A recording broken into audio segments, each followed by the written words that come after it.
I've ever been really loved by a hand that's touched me, and I feel like something's gonna give, and I'm a little bit angry. Well, this ain't over, no, not here.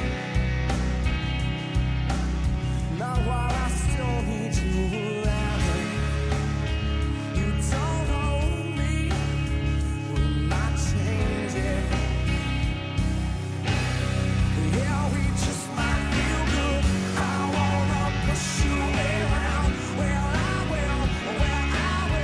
I wanna push you down. Well, I will. I'll overtake you for granted. I wanna take you for granted. Yeah, I will.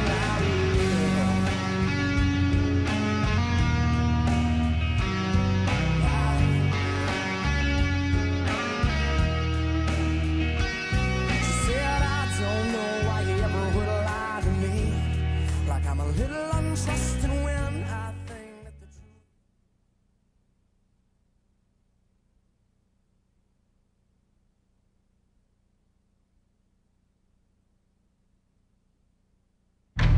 In the middle of the Nevada desert, near the infamous city where people come from all over the world to hedge their bets. Just a short drive into the parched, barren landscape lies a revitalized glimmer of hope. Hope for those that can survive a war against the competition and against the odds. It will require the fearless resolve to put everything on the line.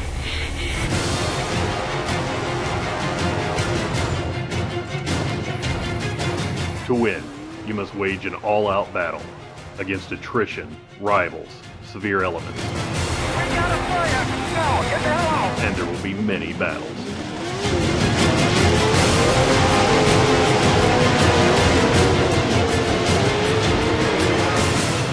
Today, in the epicenter of this harsh and desolate landscape, is the first battle of a champion's war, which will test the very limits of man and machine. Welcome to the season opener of the nation's most intense racing series, TORC, the Off-Road Championship, presented by Amazon.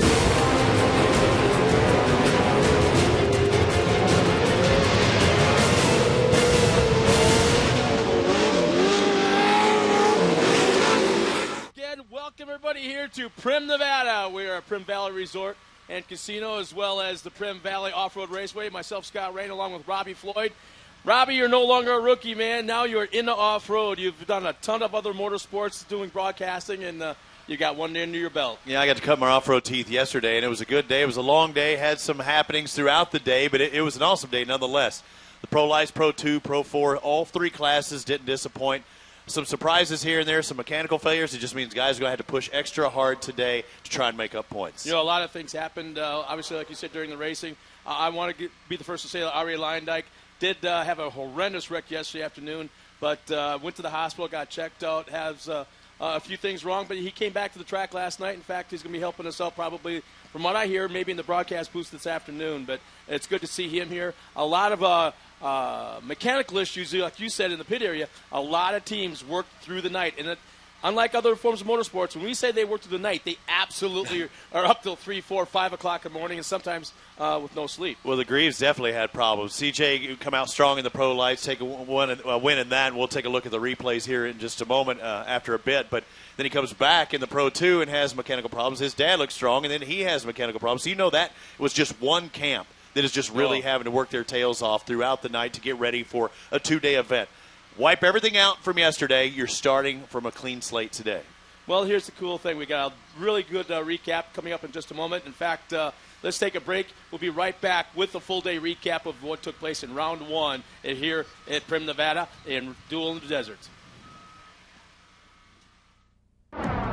We had these torrential downpours, and these trucks are not designed to have another 2,000 pounds of mud put on them. And then you pack the radiators tight. The tranny gauge, the water gauge, the oil gauge, everything's pegged. The Amsoil product came through for us and kept the rear end, the transmission, and the engine all running fine. And I tell you what, we were ready to go for the next day and pretty proud of it.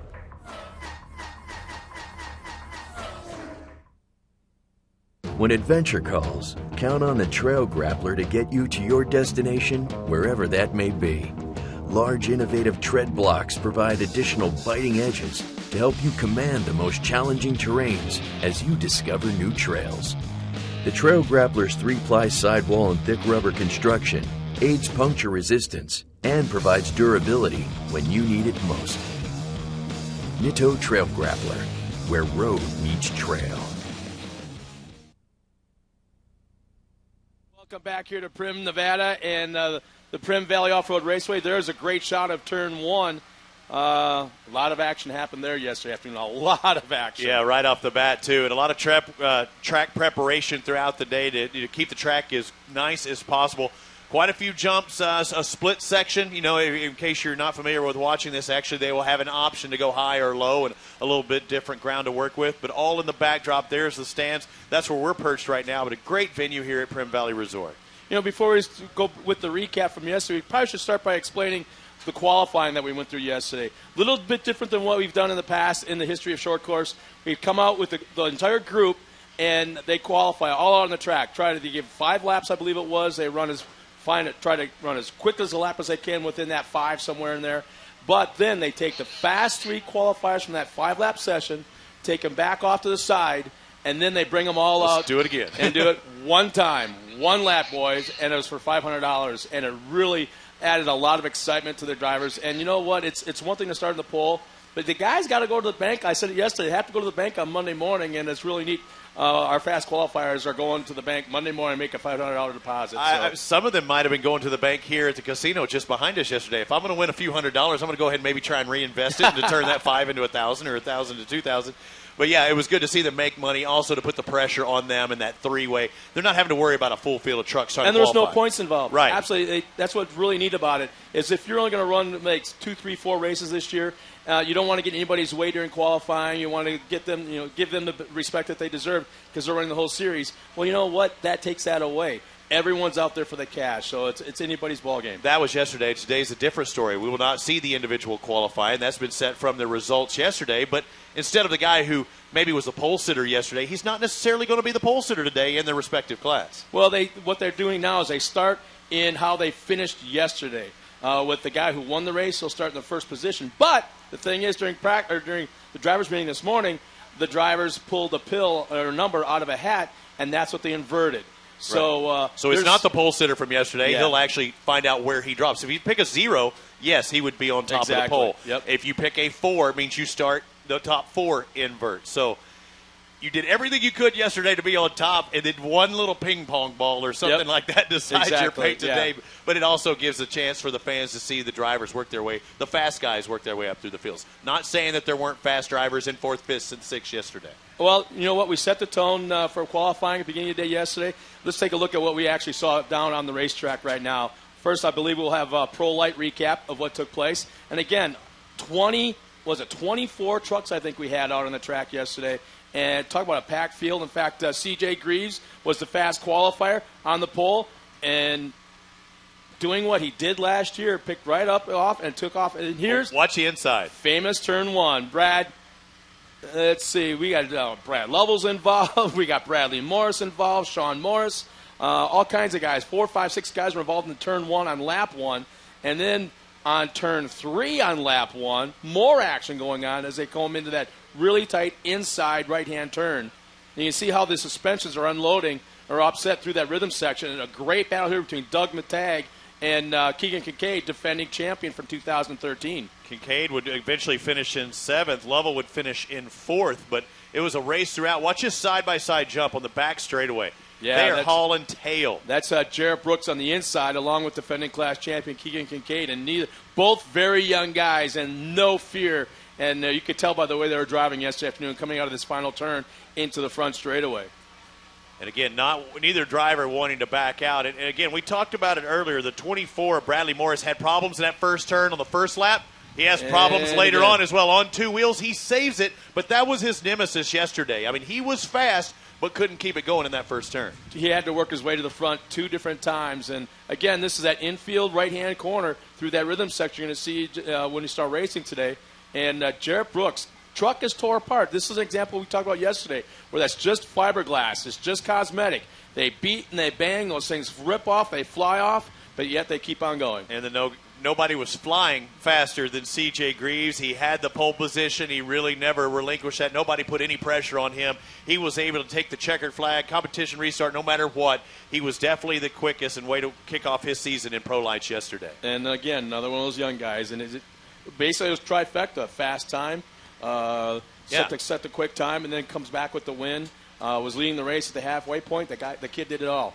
But for everything that was fast in the Pro Lights, things went downhill for him in the Pro 2 because even heading into qualifying yesterday, he broke a spindle, had to start from the back of the pack, and then things went from bad to worse later on in the day. If you remember, he didn't even make it through turn 1 on lap 1 of qualifying, so a tough break for him. So now that's Pro Light. The tone was set for today in Pro Light. A lot of action going back there. A lot of guys swapping parts. Okay, I got this broke part. You got that broke part. Let's kind of swap, trade out, and just keep notes of what we were able to trade out so we both can get on the track. So there's a lot of trading going on last night back in the pit area. Another great shot of the traffic of people going back to L.A. County from Las Vegas this weekend. We're going to be seeing that all day long. Once again, before we recap yesterday's race action for Pro 2, let's take a quick break and be back in just a moment.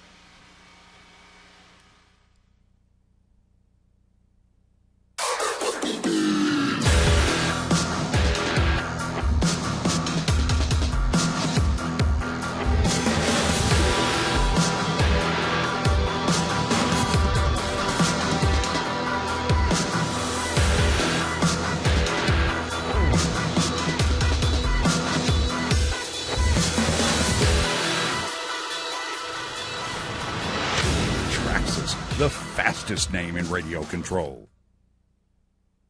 What is it that makes a Husqvarna dealer a Husqvarna dealer? Well, just look close at the engineering in our outdoor power equipment. We're known for high performance and reliability in everything we make. So is it any wonder your Husqvarna dealer is also known for high performance and reliability in everything they do? With a nationwide network of Husqvarna dealers, there's one just around the corner.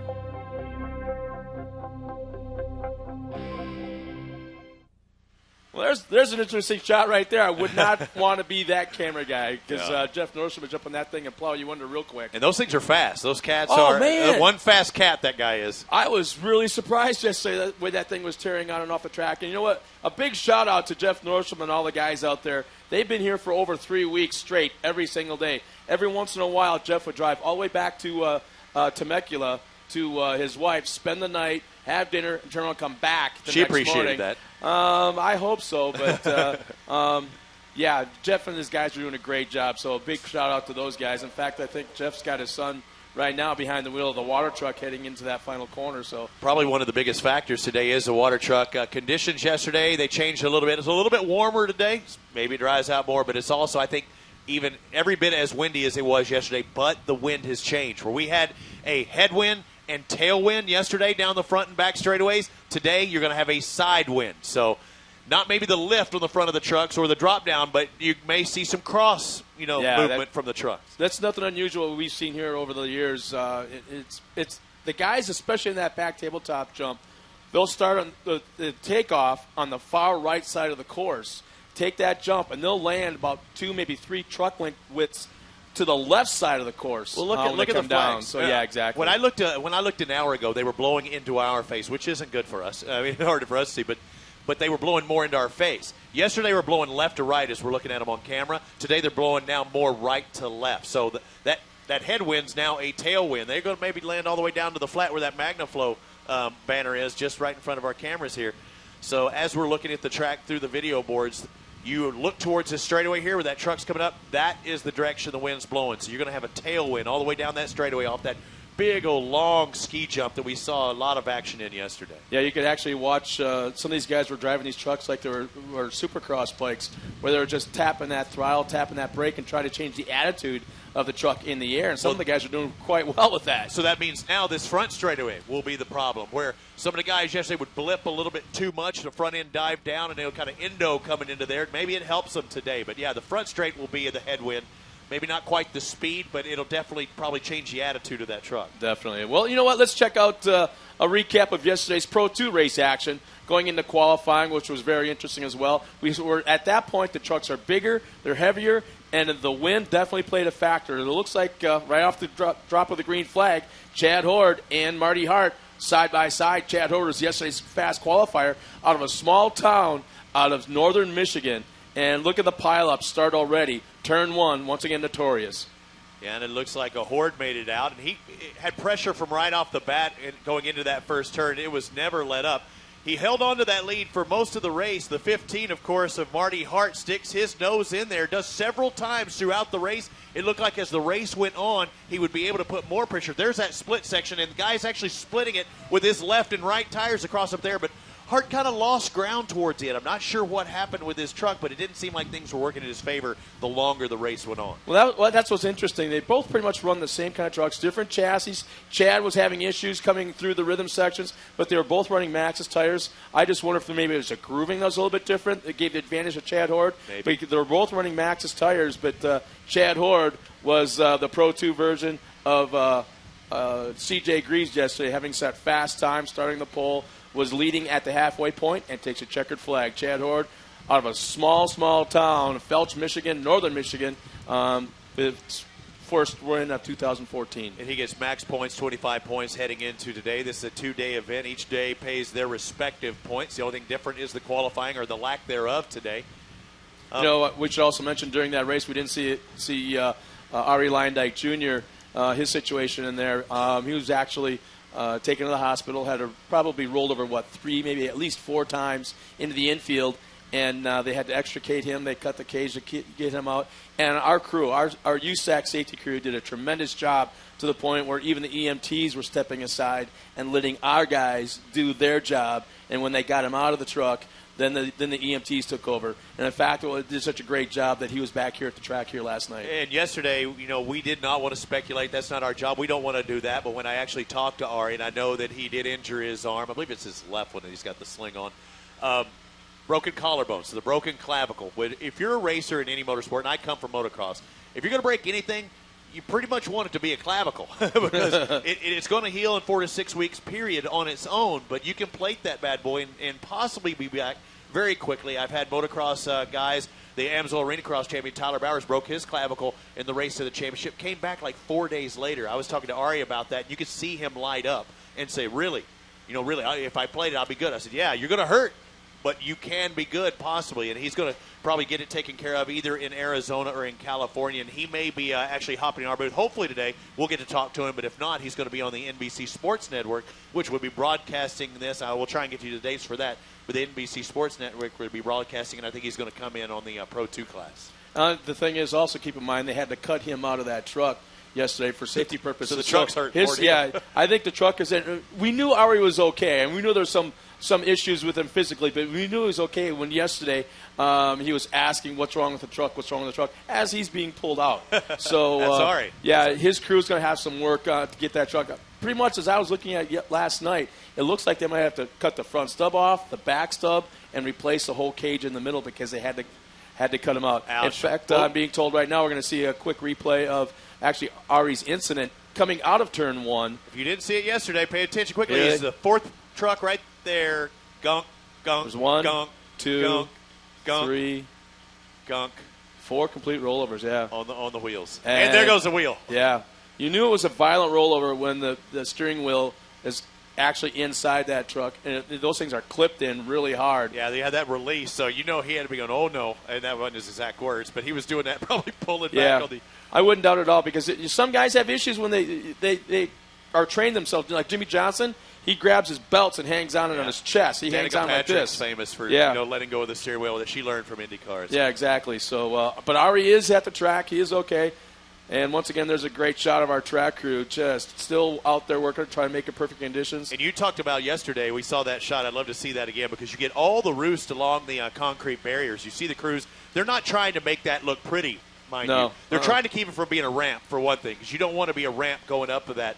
But also the visual aspect. When all that dirt gets thrown against that concrete barrier, they can't tell the difference between the barrier and the track itself. Yeah, when you're going, 75, 80 miles an hour into a left-hand turn. I believe that's where they are right now, right behind the Jumbotron to the right side of the course. And you want to throw that truck sideways, and you're getting roosted from a truck in front of you. All you see is dirt in your face. All you see is dirt on the track. You have no visual concept. There's no depth perception of where the wall is. So you better learn where to turn real quick, and that's exactly why they're doing it. You know, the freestyle skiers, you might only watch them once every 4 years. The guys do all the flips and tricks and stuff in the air. They love performing at night exactly for that reason, because they can see the difference between the white of the snow and the black of the night. Same reason for them. They've got so much going on. The last thing they want to know is, where's the edge of the track? I don't see the edge of the track. So kudos to those guys. Well, there's Jeff Nordstrom going back to his office. Back to the Speedwagon, the Cat Speedwagon Grader. Now, well, you know what? Before we check out the recap from Pro 4 yesterday, let's take another quick break and be back in just a moment.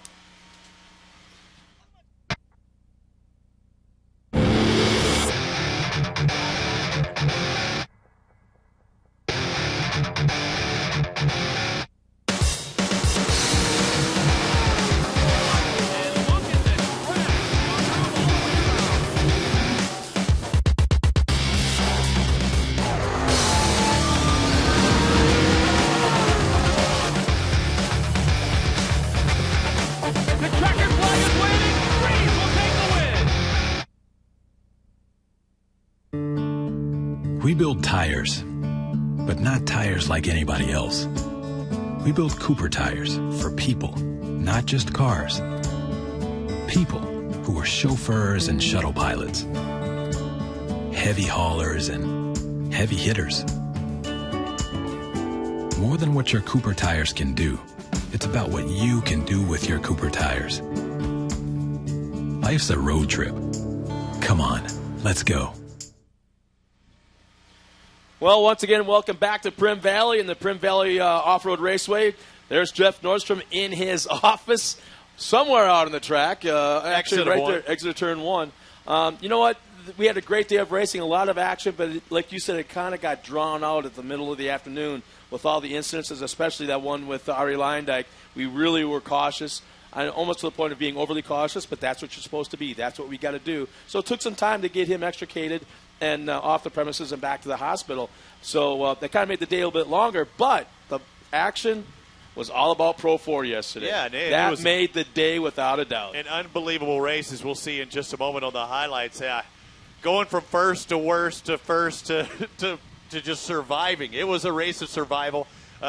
We had 7 guys kicking this thing off as we take a look at Pro 4 yesterday. It was the last race of the day. C.J. Greaves on the inside here trying to make a pass. Johnny Greaves. Oh, yeah, sorry. Johnny Greaves on the inside trying to get by Scott Douglas.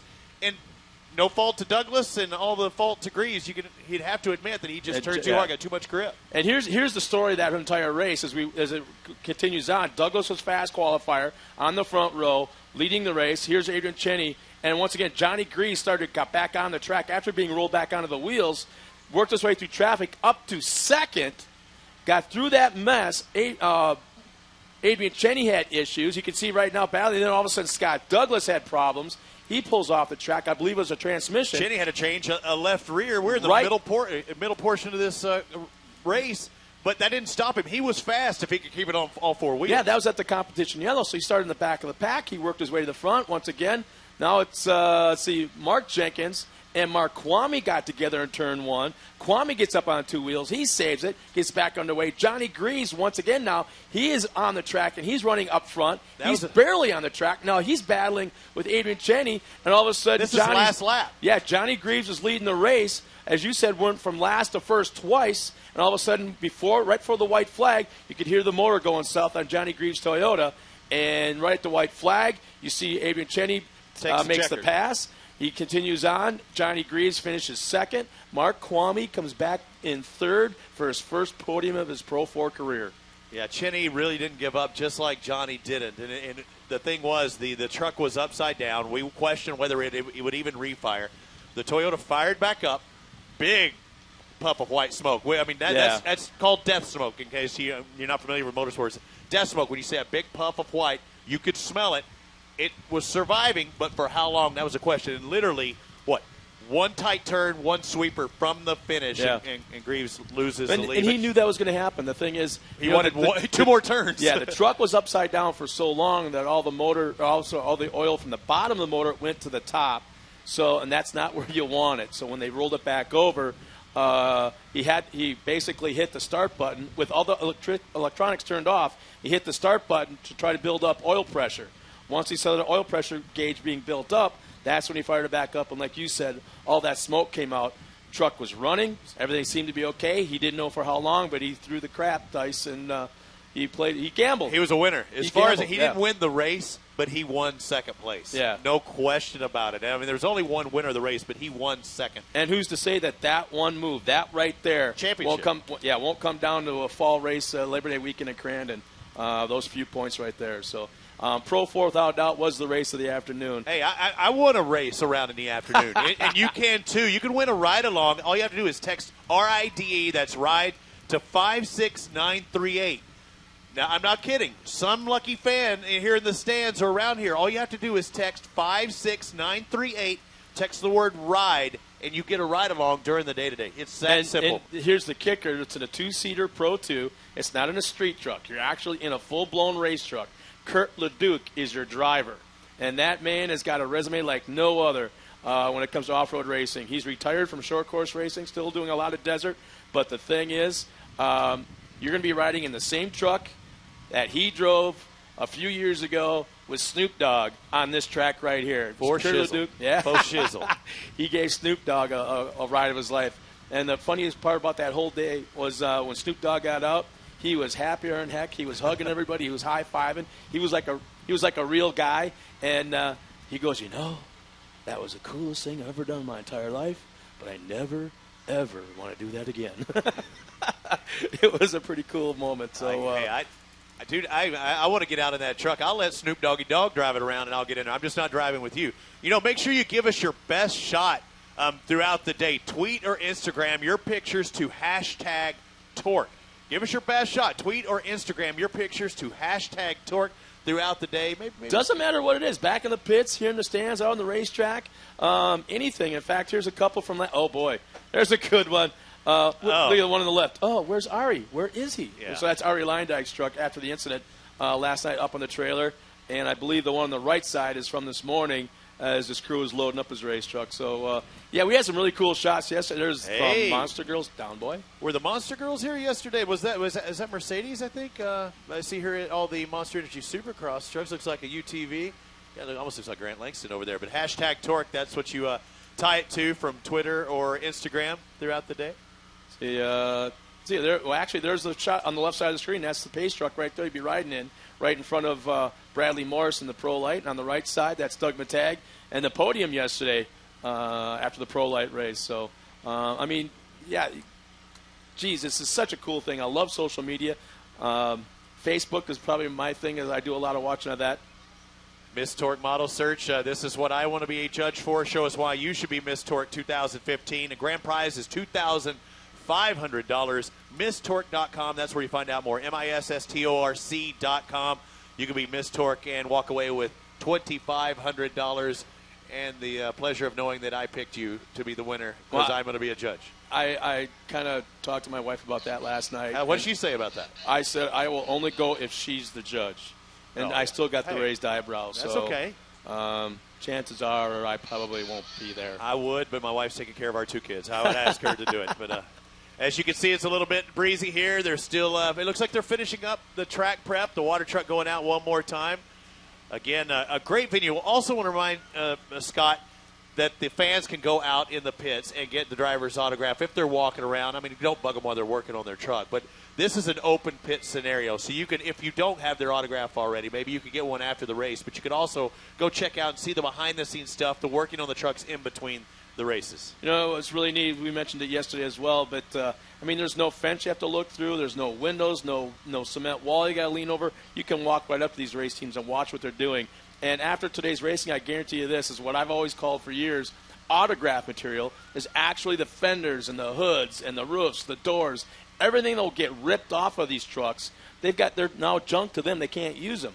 So what happens is the fans, as they walk by, hanging on the pits, they get that fiberglass. You clean off a little spot on that thing, and the drivers, the crew members will all sign up for you. So that's cool. Don't go anywhere when we're done racing this afternoon. Stick around. There's always parts flying. Yeah. It's been a long weekend. It's probably been a long week or two for some of these teams that have been here testing for that long.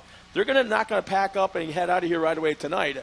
Obviously, with the traffic being what it is, they're going to stick around and probably head out tomorrow. So there's going to be a party here tonight. This is the first time that we've had the Armory Group producing and putting together this whole TORC series. So this is their baby. This is the first time they've done it. So I'm sure they're going to kick back and have a little fun with the fans too. So again, don't go anywhere after the racing this afternoon. Stick around, walk the pits. It's totally accessible all over the pit area. You can go anywhere, talk to any drivers, get the pictures, autographs. They all got, most of them have posters. So there's a lot going on. So please stick around and be a part of an interactive motorsport. All right, I think we're going to step aside for just a moment. Thanks for watching here for Primm, Nevada. It's the TORC, the Off-Road Championship presented by AMSOIL. Ready. Drive. And 90 degrees up on 2 wheels. Fly.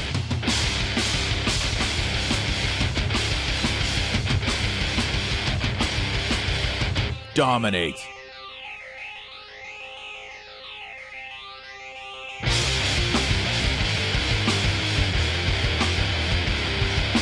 Celebrate. MagnaFlow.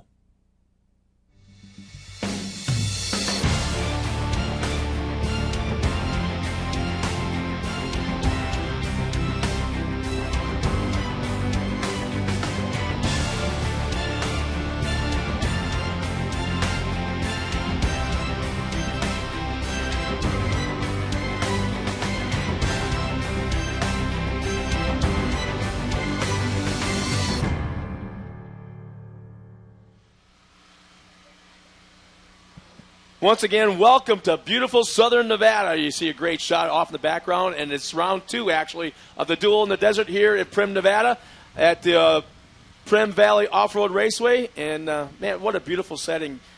I know there's a lot of teams here from the Midwest that they were on their phones to their wives or girlfriends back home in Wisconsin, Michigan, Minnesota, Illinois, wherever they're at, and they just got like 14 inches of snow the day before yesterday. Oh, man. I don't like hearing that. I want to remind everybody, for any engine, choose AMSOIL, the official oil of the TORC series. Visit AMSOIL.com for more information on what products to choose for whatever you drive.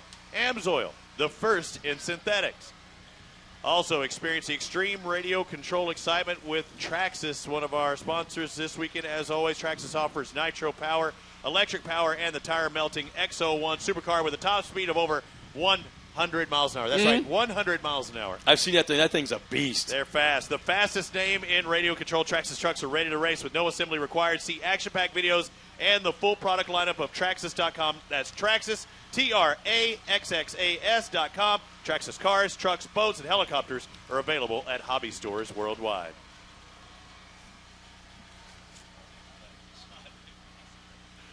And we see a lot of the Traxxas sponsored trucks out there today. Oh, yeah. You know, I made a mistake earlier when I was talking to the I was told I explained it incorrectly to you. No, but either way, I said it wrong.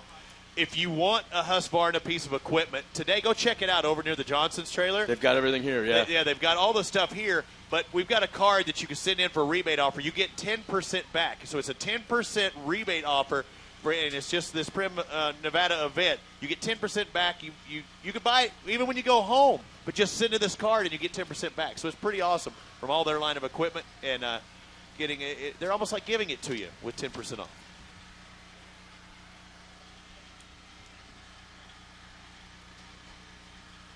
Oh, there we go. Let's see. Is that one of the riders, I think? Yeah, riding lawnmower. Those things are so cool. Yeah, you know, and did you know that Husqvarna is the largest outdoor power equipment manufacturer in the world? Husqvarna offers a full line of lawn and garden equipment for the homeowner and the professional, whether it's chainsaws, trimmers, tractors, zero-turn mowers, as well as their exclusive all-wheel drive lawnmowers.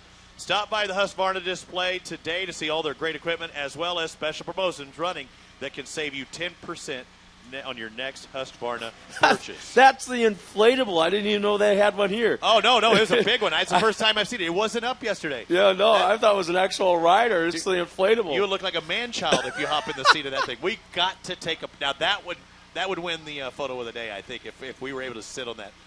Ooh, Well, we you might gave have me to an find idea. somebody smaller because I don't think they would hold me up. If it can't hold me up. I'd try it.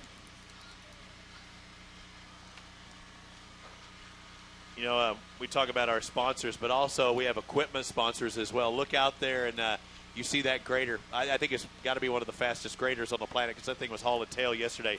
But that's a cat. And all of our skid steers, wheel loaders, bulldozers, backhoes, whatever we may use, it's cat equipment. If so, just like TORC does. Rent or buy dependable cat equipment and generators from your local Caterpillar dealer. With a dealer near you, Caterpillar offers the most productive and fuel-efficient equipment on the market today at a price you can afford. So, Cat, they're our equipment, and we want them to be your equipment of choice as well. Man, That's Jeff Nordstrom's office. have they had motocross type races on the at the TORC events ever before? Because I would love to see some motocross bikes hit This would track, almost too. be like a TT event, I think. Oh, more yeah, than that, exactly. That would I be know that there's been awesome. some desert races out here where they've gone off into the desert, off into the mountains, but they come back and do a loop through here in front of the crowd. So as far as having some moto out here, I really couldn't tell you for sure. I do know that you probably were part of it, that on the other parking lot, I think it was behind the Primm Valley Resort, they used to run actual supermoto races. Oh, yeah. Back there in the parking lot. I didn't come to this one. I did some in Vegas. Yeah, that's a great sport as well. Dude, we might be able to. I think we need a announcer. Well, I couldn't win that one. We need an announcer motorcycle race. That would be. You know who'd win? Not the me. motocross, supercross champion and motocross champion of the world, Grant Langston, who's doing the color commentary for the NBC crew. There's no question he would win. And speaking of that, he's also an AMA supermoto champion, and that happened in Vegas. So it shows you the talent. Speaking of that, so there in that case, you have a motocross, bike guy who's a supercross, motocross guy, and he goes and wins supermoto. That's very much like we see from the off-road world. Guys like Jimmy Johnson who, I remember him growing up as a teenager, developed his skills in off-road, but then turned it into six-time Jimmy Johnson on the NASCAR circuit. It shows you the variety and just how fast some of the guys are from the off-road world that can step in and go directly. Oh, we had into Brendan the Gaughan here yesterday. Yeah. We did a couple laps out in Jeff Seifert's Pro, too.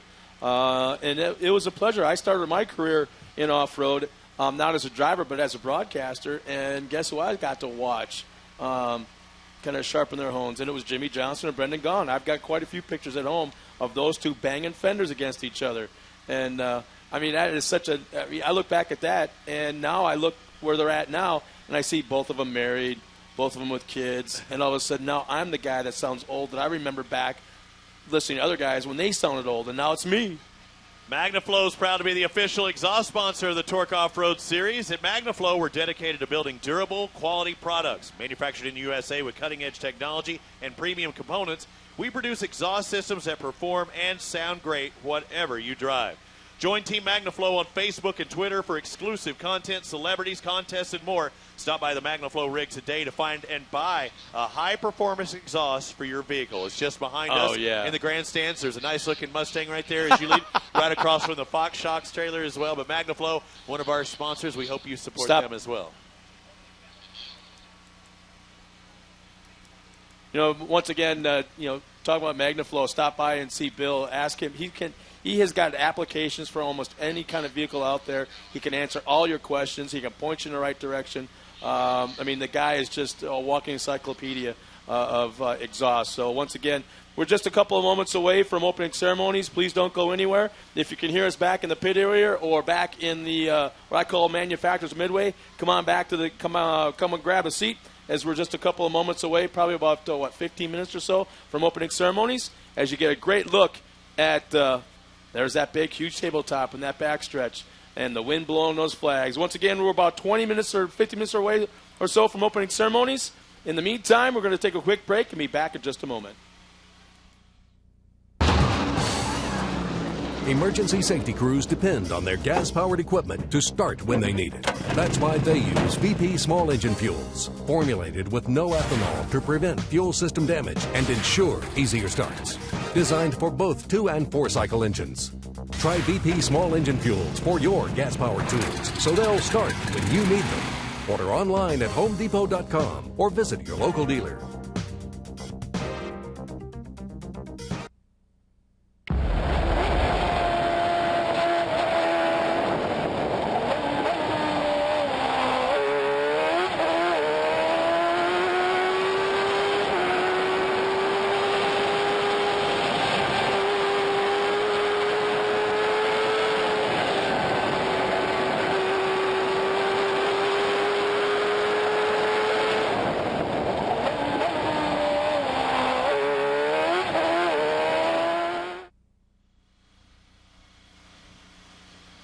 Once again, welcome back. And there's, I wonder if Jeff Nordstrom has got an office at home where the desk or the chair's not on some sort of wheels.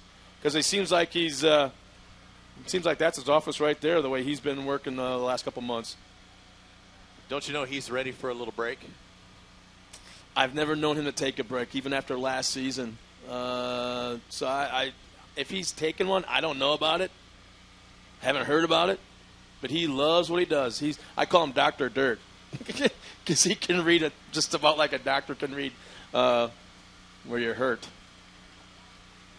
You know, we talked about sponsors throughout the day, but also VP Fuels, one of our sponsors. I come from the motocross world where it seems like everybody uses VP, and I love it. And now they have one of the small engine stuff as well. They already have pre-mixed fuel and stuff. So VP Fuels, they're one of our sponsors. But whether you're a sponsor pro or a weekend warrior, VP Racing Fuels are purpose-built to grab the lead and keep you there. Extreme off-road conditions bring out the best in VP. VP Fuels make more power, they're more consistent, and they're easy to find. For more info, visit vpracingfuels.com. Yeah, I see that. They have stuff for 2 cycles or 4. They'll just sell you, almost like off-the-shelf stuff. You buy the VP in a can at a dealership, and you keep it there, and you don't have to worry about it degrading like you would some of the pump gases you keep there. They have, all the additive stuff, and it kind of keeps your equipment alive longer. It stores a lot longer than just regular over-the-shelf stuff. That's something I didn't even know. Oh, yeah. Oh, thank you, ma'am. Hey, check out this. Wahoo's Fish Tacos has just brought us up. Honestly, Whoa. Giddy up. Giddy up. This is my favorite event. This is my favorite TORC event I have ever been to. Wahoo Fish Tacos, are the people helping us out. I look at this. Look at it. Unbelievable. You have 3 chips. I've got black beans, rice, and fish tacos. And talk about curbside service. Man. And the lovely Wahoo girls. Wahoo! I'm glad they came. I was going to go there, but I wasn't going to go there. I did. We have a lot of, it's hard to make food look good on camera like that. But, yeah, just take a gander at what we've got here. And I know we're going to take a break before our start here after a little while because we're going to take a break no matter what. I'm going to have to mow some of this. We're going to have to take a break. Yeah, we're going to have to. But I like to mow some of this. But also like to thank our sponsors like Nitto. We talked about the guys changing around and moving around their different sponsors. Nitto, one of our sponsors as well. But you saw, I think, driver change yesterday. You said he was proud to be on the Nitto tires. I can't remember who that was. Oh, actually, one was Ross Hook. That's his primary sponsor, I believe, is Nitto tires. Something totally different that he's ever had, and he's loving the performance in it. So having Nitto and specifically made Pro 2, Pro 4 project tires. Those are tires you can't find on the shelf. They're made specifically for the series, but yet they use them for R&D. So they'll take these tires back to the factory after this weekend. They'll analyze them, check things, change things possibly, and it's all reflective. In about probably 6 to 9 months, they'll be reflected to what the tires are going to be on the store shelf available for your car. And then they don't just make off-road truck tires; they make on-road truck tires too. That's what I have on my Toyota 4Runner. Yeah, I have Nittos as well. They last a long time. Cooper Tires, one of our sponsors as well. Again, you'll see the different tire sponsor drivers. We try and spit that out to let you know what he's hooked up with throughout the day. Oh, yeah. But as we look at the Cooper Tire banners in the middle, as you mentioned, these are the guys that are product testing. It's a tire war. There's a tire war going on You here. won't be able to buy these tires over the shelf, but the technology and the stuff that they use to develop these tires are things that you can use on the road or off-road as well. Well, let me kind of catch you right there. But Pro 2 and Pro 4 tires, they're 17-inch wheels, 12.5 by 35s, I believe they are. So those are specifically made for racing. They are not DOT approved. They are not street tires. But in the Pro Light class, that's a whole other story. Pro Light tires, they race on those, the Nittos, the Coopers, the BFGs, all those tires. Those are available off the shelf, but yet they still use this series as a R&D development. And in fact, I know a few years ago that some of the tread patterns that they were using in this series, they were actually looking at the grooving of these tires, and they utilized the grooving in a production tire that you could buy off the shelf. I think we're going to step aside for just a moment. I got to have some Wahoo Fish Taco time, and we're about to get things fired up. I can hear guys warming up in the back, and I see my first truck over there into the staging area, so it's about time to get things going here. It's stop number 2, day number 2, TORC, the Off-Road Championship, presented by AMSOIL. It's Duel in the Desert, ready to kick off here in Primm, Nevada.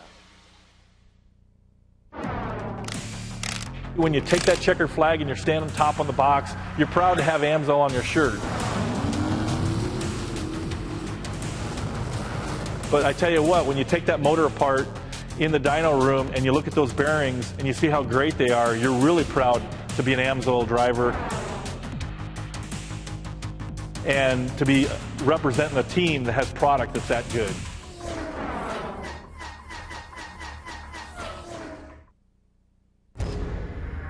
What is Monster?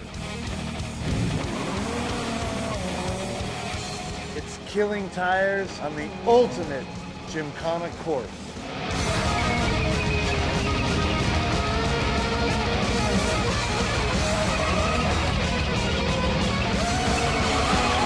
I'm Ken Block,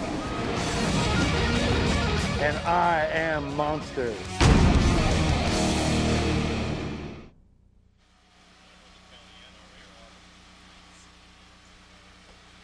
Once again, welcome back to Primm Valley Resort and the Primm Valley Off-Road Raceway. You see our pro light trucks pulling up. The last one, that blue and white truck, Luke Johnson, and that Peak antifreeze truck is getting ready and staging. That is the far side of the course, just a tick off to the left, entering into the final corner. You see a little hole in the gate. Once again, this is round 2 of the Duel in the Desert here in southern Nevada. And yeah, you're eating. No. Did I just hear you call it antifreeze? Is that how they say it? Is that you're a Californian now? Yeah. Is that the Wisconsin way, antifreeze? We call it antifreeze in the okay, South. I don't know. I'm saying I've never heard that in my entire life. We're going boating after we have some toast for breakfast day. Oh, now you're throwing. Yeah. I was like, the Wisconsin boy came out in you for just a moment. Are you Italian too? No. I always get that wrong too. Hey, speaking of the town, we are on the far west coast, but there's competitors from all over the country here today competing in TORC the Off-Road Championship. Yeah, we got a couple of drivers from Canada. Let's see, Florida, obviously Wisconsin, Michigan, Minnesota, Southern California, Nevada. The Virgin Islands. Well, yeah. By way of New York? When I saw that, I had to giggle because Adrian Cheney, I don't know where he's from now anymore. It used to be, he's got a place in Manhattan. He grew up, he was born and raised in South Africa. I believe when he was in his mid-teens, I think it was, right around there. His family moved to central Wisconsin with the school at University of Wisconsin, and now finds himself living in New York City. But then he also has a place, I believe it's St. Thomas, Virgin Islands. So when I saw his hometown, St. Thomas or St. John or whatever it was yesterday, I went, what? He moved again? Let's be honest, it looks better than New York City. Yeah. I mean, you ask somebody in New York City right now, would they rather be in the city on this afternoon or would they rather be down in the Virgin Islands? 99 out of 100 New Yorkers He's also got something crazy. Obviously, he's known as the Wild Man. If you're any kind of an off-road race fan, you're already familiar with that. Well, I found out this weekend for the first time that he's got another little iron in the fire going. And with the beef jerky craze that's going on or the beef snacks that's going on, he's starting his own company. He's calling it Wild Man Bites. And I kind of didn't know what that meant. I saw stickers going on his truck. I'm like, Wild Man Bites. I mean, you're better than that, man. Why are you like kind of being so self-deprecating? And then he kind of looked at me like I was crazy. And then he kind of told me what the whole story was about. So he's got a new little beef snack company coming up probably within the next week or two. There we go. Well, one thing I do know is good beef jerky. Just like at judging modeling contests, I am very good at beef jerky contests. Oh, Robbie, we're going to have fun this year, man. Look, I can see this lady over here. She's good at testing beef jerky, too. I mean, she looks like a pro jerky taster.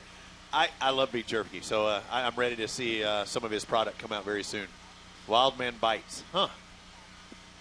So that's going to be really interesting. We're looking forward to it. Once again, we're about 10 minutes away from opening ceremonies as Dust Devil comes out of nowhere and just whips to the grandstands.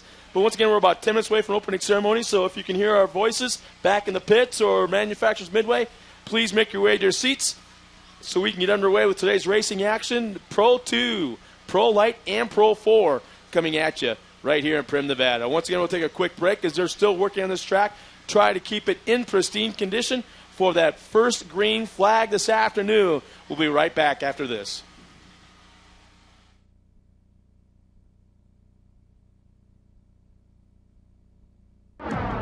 We had these torrential downpours And these trucks are not designed to have another 2,000 pounds of mud put on them. And then you pack the radiators tight.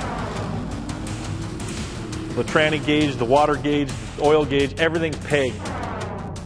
The Amsoil product came through for us and kept the rear end, the transmission, and the engine all running fine.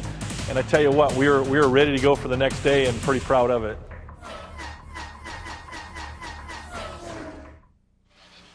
When adventure calls, count on the Trail Grappler to get you to your destination, wherever that may be.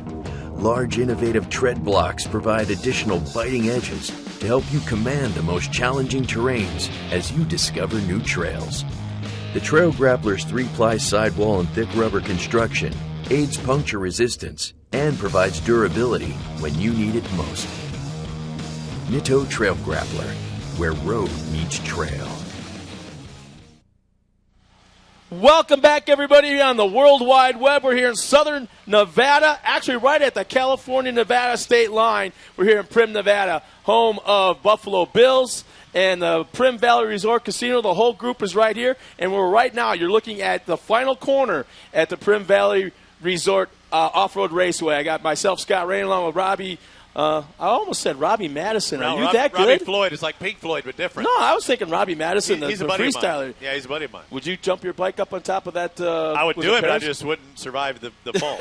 I would do it. You know what? We were entering into round 2 of the Duel in the Desert here, the second race of the 2014 season. And once again, we're here as part of the TORC, the Off-Road Championship, presented by Amsoil, and the gangs here are ready, guys. The Pro Light guys are lining up back and staging. And you know what? We failed to mention two other partners here in our broadcasting crew. Much better looking than us. And probably in the best seats in the house. And once again, we got Kelly and Taylor Snyder, the Snyder sisters, working with us. Let's turn it over to, Kelly, I believe it's Kelly Snyder back there in staging. Kelly? I don't think so. They can't.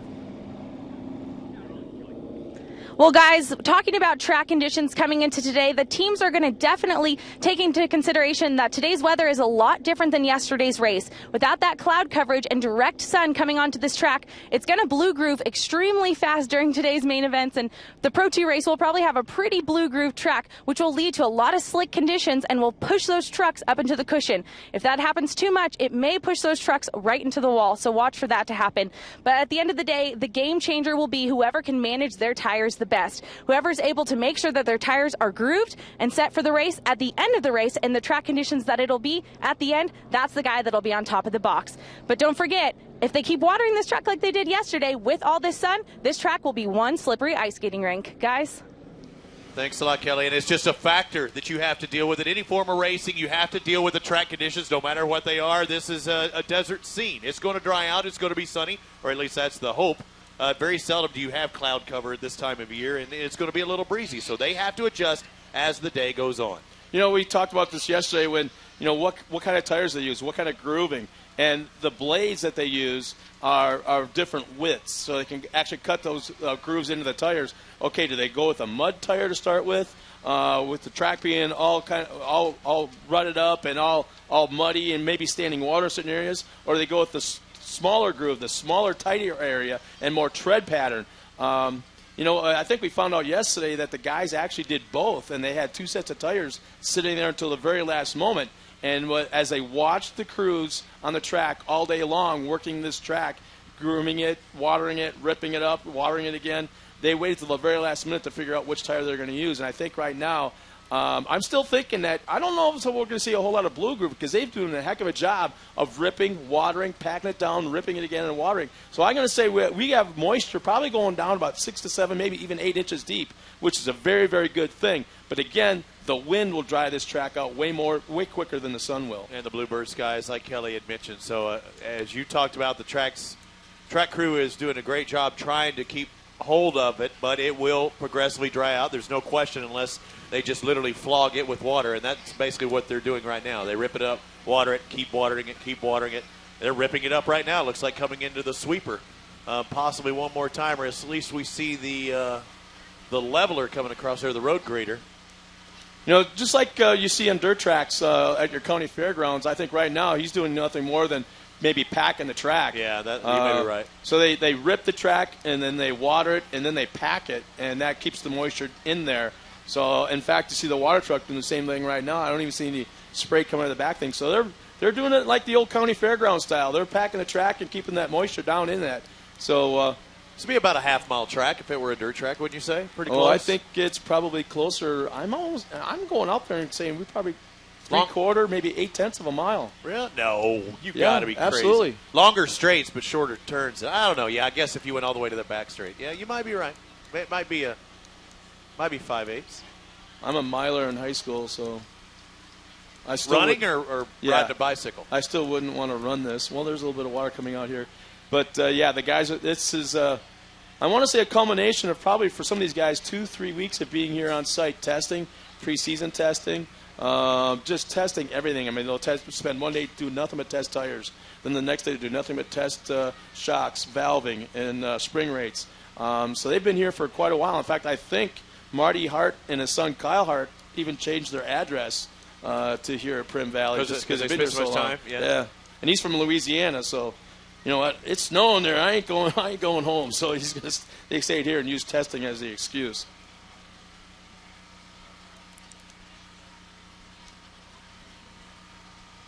Yeah, they're doing a little bit of track prep. Pro Light will be the first race of the afternoon. Again, not having to worry about the qualifying. We went through that yesterday. This is a 2-day event. This will be the day that we have the television show, not online, that those of you around the world are watching, but also at NBC Sports Network. Tony Bachhoven is going to be a field reporter with Christy Lee. In the booth will be Tess Sewell and Grant Langston. And we'll try and get you that date when it becomes available. For those of you wanting to watch the NBC broadcast, we saw them doing it looked like a CJ interview when we come on the air here. It looked like they're doing a CJ interview. Christy Lee was down there getting with her. I get to work with her in the AMSOIL Arena Cross Championship that just wrapped up. So good to see familiar faces in there. And she likes racing. She actually races motorcycles on the road stuff as well.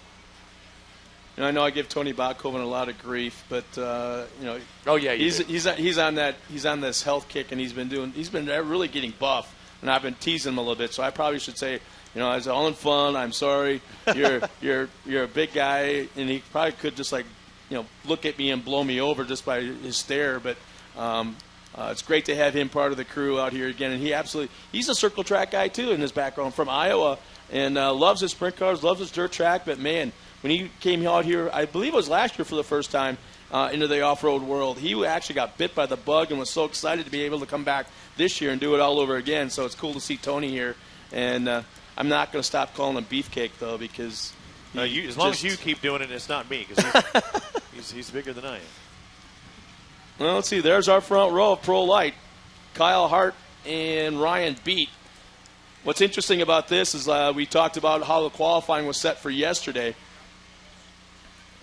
How the qualifying was set for yesterday, and everything is totally different now. So, how about this? It looks like we've got Kurt Leduc and Jarrett Johnson down here in front of the booth talking amongst each other. So that's makes you wonder what that little conversation's all about. Kurt having his ice cream, that a boy. Getting ready to watch probably Johnson trying to watch what's going to happen in this first race, see how the track gets used or abused. I kind of want to. I think that Kurt Leduc is mentoring Bradley Morris. He's been kind of coaching him. Is that still the case? You kind of like helping the kid around? No. Shaking his hand. He's got ice cream on his mind. Quit messing with him. He's surpassed anything I could ever teach him. Is that it? I highly doubt that. 27 entries yesterday in the Pro Light as they're prepared to. I got a question for Jarrett. Jarrett, is your brother? I know he's busy today, but might your brother be watching us or keeping tabs on what's going on here at Primm via the World Wide Web? He's watching us, huh? All right. We got to do a shout out to Jimmy Johnson. Thanks a lot, man. I know he's a big fan of obviously off-road racing, but he's got a soft spot in his sport in his heart for his two brothers. One of which is about ready to hit the racetrack. So once again, if you can hear our voices back in Manufacturers Midway or back in the pit area, please make your way up to the seats. So we are just a moment away from opening ceremonies. Once again, please head to your seats so we get underway with opening ceremonies and this afternoon's racing action.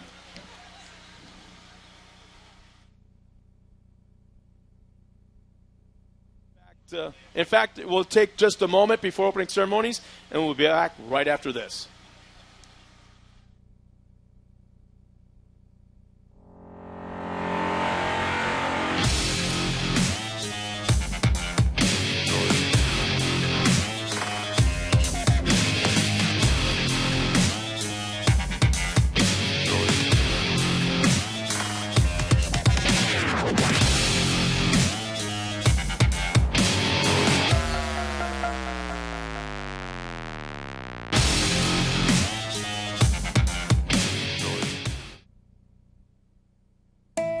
Husqvarna's latest innovation is based on a simple fact.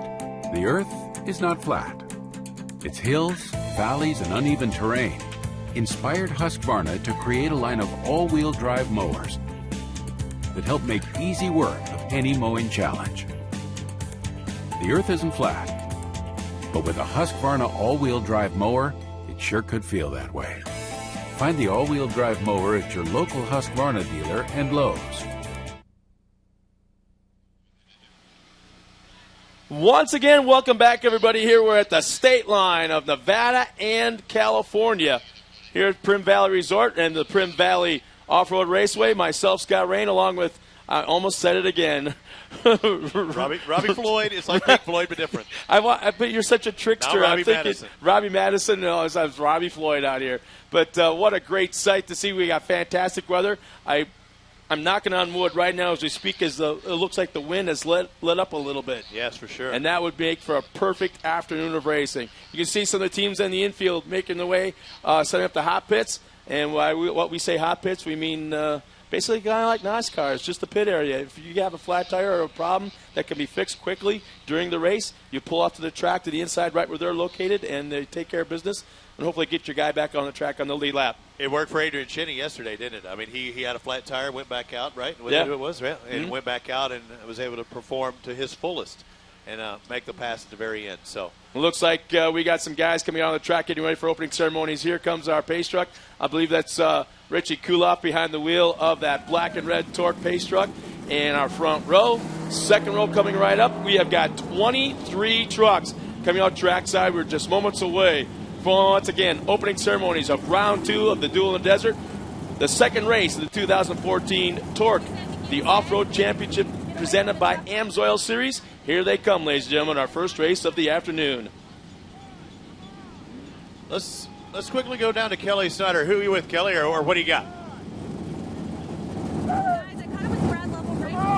On the track for opening ceremonies, but he told me that they've been tuning this truck all week long, and he was really kind of upset with his 4th place finish, even though he got piled into the back of Jarrett Brooks, spun out, and still finished in 4th place. But this year he said it's really important to him that he makes a good impression from the start. Coming into Primm in 2013, he not only won Sunday's race, but also the Cup race. So he said with his tires, the BFGs, and the way that they groove them for this track, they know that they have the best tire setup for this track based on last year. They've done a lot of testing, but he told me to watch for him coming into that outside split lane. That's the lane of choice. As long as he can get set up correctly coming into it, he thinks that's where he's able to make passes and has an advantage over the rest of the field. Guys? What we weren't able to pick up from Kelly's spot was she was talking about Brad Lovell, who's also going to be running a bumper cam looking out the back of his truck. So we'll keep an eye on him. In fact, I believe he's the only truck out there in Pro Light running on BFGs. As I look down through the lineup, I could be wrong. But I think might be the other one. Okay, there you go. Yeah, you're correct. There's a lot of competition out there. Basically, this is a class of tire wars. And you heard he was disappointed with Brooks, I believe, having problems yesterday. But today's a new day. No matter what happened yesterday, you've got to wipe that out of your mind. It's a new points-paying day. The objective today is to lead with 25 more points than what you had after day 1. This is day 2 of Duel in the Desert here in Primm Valley Off-Road Raceway. TORC the Off-Road Championship presented by AMSOIL. This is the first race of the afternoon. The Pro Lights, our largest class of the day, 23 is what we're starting with. Yesterday we had a late scratch. Mark Kleiman, I believe, just could not come back, could not recover from yesterday. So they're lining up in order, and we are almost ready to kick off our opening ceremonies. As they make their way up to the racetrack, you see our Pro Lights. Basically, these are standardized chassis, 2-wheel drive, sealed motors, 350 cubic inch. They're also sealed 3-speed transmissions, automatic transmissions. They cannot be opened, they cannot be touched, except by the manufacturer to be refreshed. So this is very much a driver's class. There's not a lot of adjustment you can do. Obviously, the shocks, the A-arms, the caster, camber, toe-in, toe-out, but not a whole lot past that. So this is very much a driver's class. Oh, you smell that? You like it? Yeah. Oh. It's not Wahoo's, is it? Nothing like VP in mid-afternoon. Yeah, I love that smell. VP Racing Fuels, these guys, and I think they have different selections. I don't think they're restricted to have to use a certain fuel. It might be 105, 108, 111, whatever. But I think a lot of them choosing that VP fuel. As we look at the screen, you can see Luke Johnson right now on the top of the screen. Right in front of him is Jesse Johnson, Keegan Kincaid, Doug Matag. There's Brad Lovell right there in that black and white Amsoil in the inside second row. And Doug Matag, how about that? That is Ryan Beat on the front row inside. So he's no slouch himself. He's a strong runner in another series, but hasn't had the best of luck here. So on the pole, he's going to be one to watch. Yeah, I saw his Twitter. I started following him last night. Again, new to this sport I am. And Ryan Beat able to finish, a respectable, top 6, top 7, right around that area. But, he's wanting to win, and the best chance you have at winning is to get that hole shot, stay out in front. Unfortunately for me in my racing career, I get the hole shot and work my way through the pack, and that just doesn't make sense to you unless you're a racer. Because if you get the hole shot, you're in first. You work your way through the pack. There's only one way to go. Well, I'll be very, very honest with you. I used to race dirt track late models, and there's a picture of me actually leading a race. But what haven't told anybody, it was on the pace lap leading up to the green flag, and it looks like I'm in the lead, but it's before the green flag even flew. So that's my experience with leading a race. I'm glad you let me in on that. Once again, ladies and gentlemen, if you can hear our voices back in the pit area or in Manufacturers Midway, if you're grabbing something to eat, please make your way to your seats to get underway with this afternoon's opening ceremonies and the first race of round 2, the second day of the Duel of the Desert here at the TORC, the Off-Road Championship presented by Amsoil. We're right here at the state line, and I don't know where everyone's going, why they're leaving Nevada, but the traffic on 15 is absolutely stopped. It looks like the front straightaway here where they're bumper to bumper stop. That's what it looks like on the 15 right now. Heck, if they just would pull in, watch a couple races, and then pull back out, they might be, a half mile down the road later on. That's about how fast it's going right now. And it is as far as I can see. It is pretty flat here where we're at. You see the cars moving, about 5 miles an hour? That's as quick. What you're seeing on the screen now, that's about as fast as you're going to see them go anywhere along 15, all the way back into probably Barstow. Before they get a chance to even speed up a little bit. But that is simply amazing, the number of people in Las Vegas. That camera could pan, to the right, and it is still that same speed all the way. I mean, probably at least 10, 15 miles. Wow. Down, because you can see the reflections on the vehicles, and it is solid. Everybody trying to get out of Las Vegas right now. You know why? Because Primm's where it's at. Yeah, exactly. Once again, final call for anybody back in Manufacturers Midway. If you can hear our voices, please make your way to your seats so we can get underway with this opening ceremonies this afternoon. And once again, round 2, the first race of the day here at Primm Valley Off-Road Raceway. All right, I think we're going to step away for just a second. We'll get back with our opening ceremonies right after this.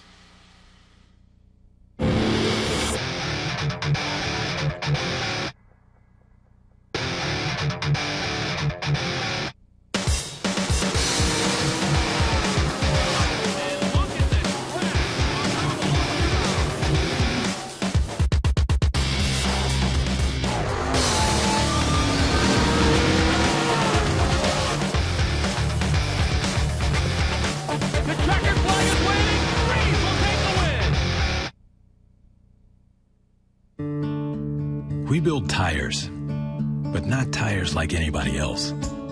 We build Cooper tires for people, not just cars.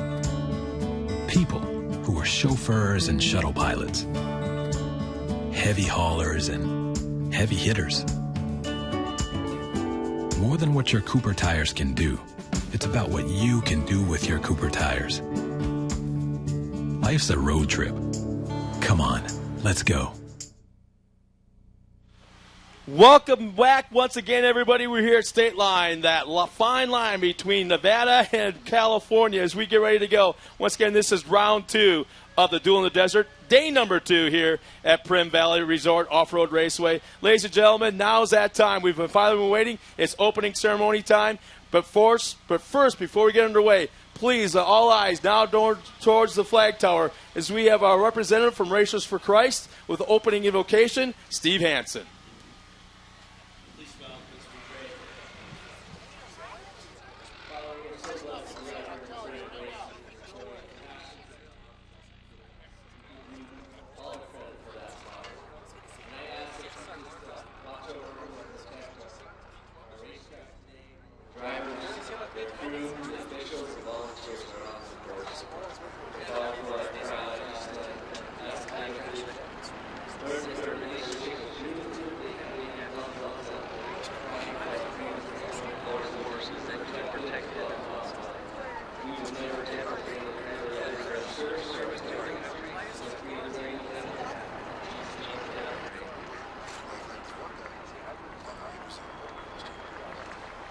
green flag, but there's just no way we can start this race before we hear the greatest song in the world about the greatest country in the world. Ladies and gentlemen, there's a lot of us that have friends, family members, brothers, sisters, aunts, uncles, maybe even our moms and dads that are not here with us right now because they made that choice to put themselves in harm's way to represent our country and preserve our freedom. They made that choice to put themselves in harm's way so our children may not have to in the future. They made that choice to put themselves in harm's way to preserve our freedom, to do what we want when we want to do it, and no one can ever take it away. Ladies and gentlemen, please, let's do it off-road style. A big, huge round of applause to all of our service people serving our country across this globe.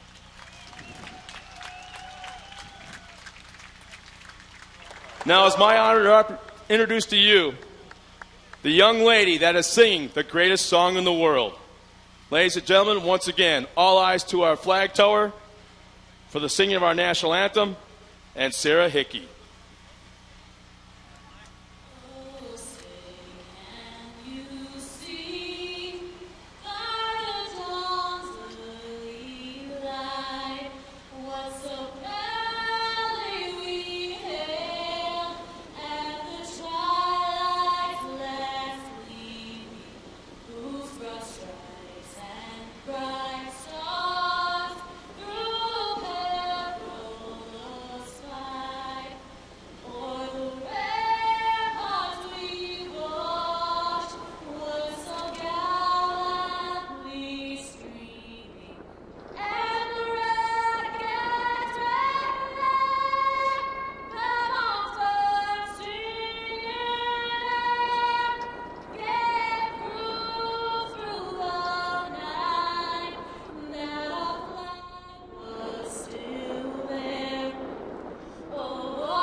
Ladies and gentlemen, let's hear it one more time for Sarah Hickey. Well, it's now that time, ladies and gentlemen. Let's now meet our lineup of 23 pro lights. And it's been shaken up the starting order from what we saw yesterday, Robbie. It's all different than what we saw yesterday. Yes, it is. We started with 27 yesterday, but due to attrition, we're down to our top 23. A couple of scratches. Looks like we're starting off with in 23rd out of Taylorville, Illinois, on the Nissan with Maxxis tires, sponsored by PSC Steering, Randy Eller. Right alongside him out of Hemet, California, he runs for Atura Tires, Justice Brothers, in a Dodge. It's Hemet, California's Eric Hunter. The number 9 out of Denair, California, on the Cooper-powered Dodge on the bodybuilding.com machine, that is Bobby Runion. And wow, what a starting spot for this young man of Loveland, Colorado. One of the top 5 favorites every single time he hits the track, running on Maxxis Tires, Amsoil. In a Chevrolet, it is Sean Morris. And out of Peoria, Arizona, on the number 5 on the Dodge from Matori Farms SRP machine, that'll be Scotty Steele. And this young man had a very good run yesterday afternoon early on, but fell back due to mechanical errors. Out of Canfield, Ohio, he's known for being a monster truck driver, a former world champion, runs for JSM, Cooper Tires, and in a Dodge as well. The number 8 of Joey Sylvester. Starting 17th out of Paris, Ontario, driving the Ford on BF Goodrich, the SLE Co. Plastics Lucas Oil Ford, that is Travis Dinsmore. And this young man is starting well back in the pack. He worked his way from the back to the front twice yesterday. Keep your eye on the Maxxis Tire K&N filter number 24 of Bradley Morris. And the 22 machine out of Illinois, driving on Radar Tires. That Ford is sponsored by SSI Decals, Ty Loof, and Maxxin. That's Ian Harris.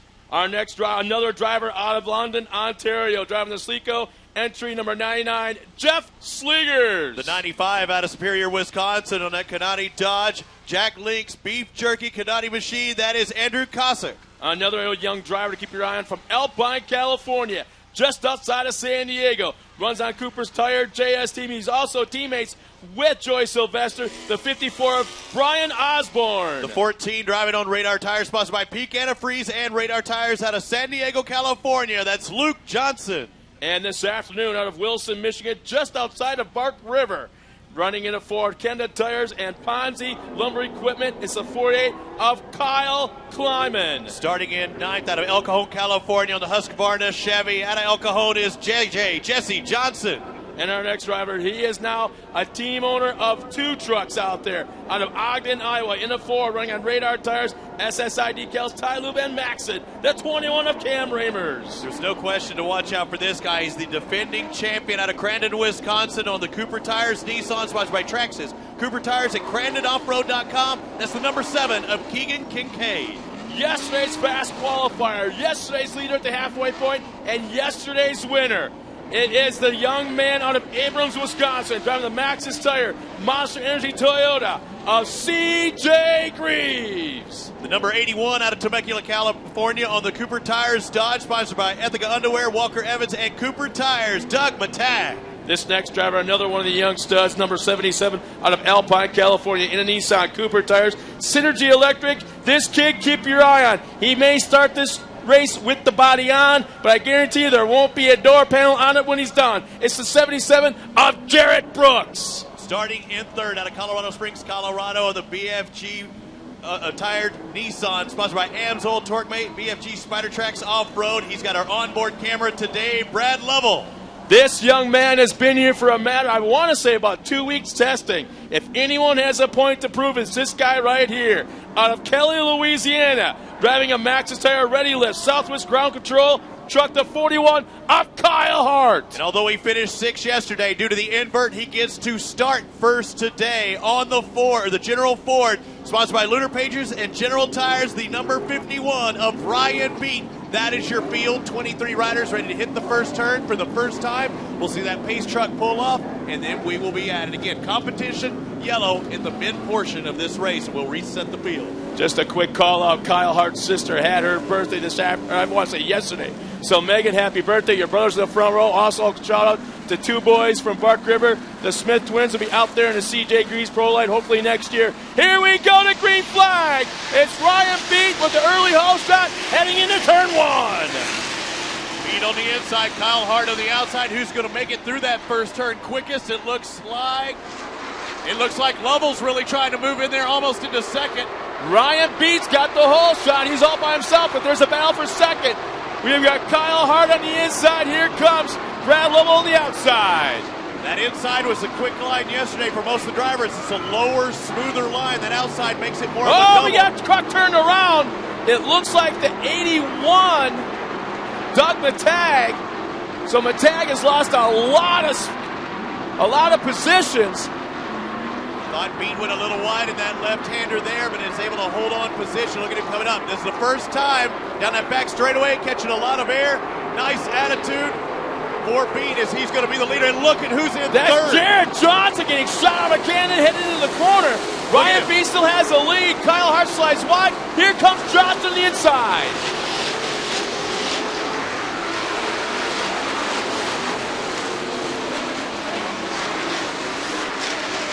Through turn 1, it's Ryan Beat, Jared Johnson, Kyle Hart. And here comes C.J. Greaves battling for that 4 spot. He is now inside of Brad Lovell, heading to that tight right-hand corner. Jared Brooks, the driver, in second as we see them come through. So it's Beat, Hart, Brooks, Lovell, and Greaves, your top 5. But Greaves has now moved into 4th on that Monster Energy Toyota.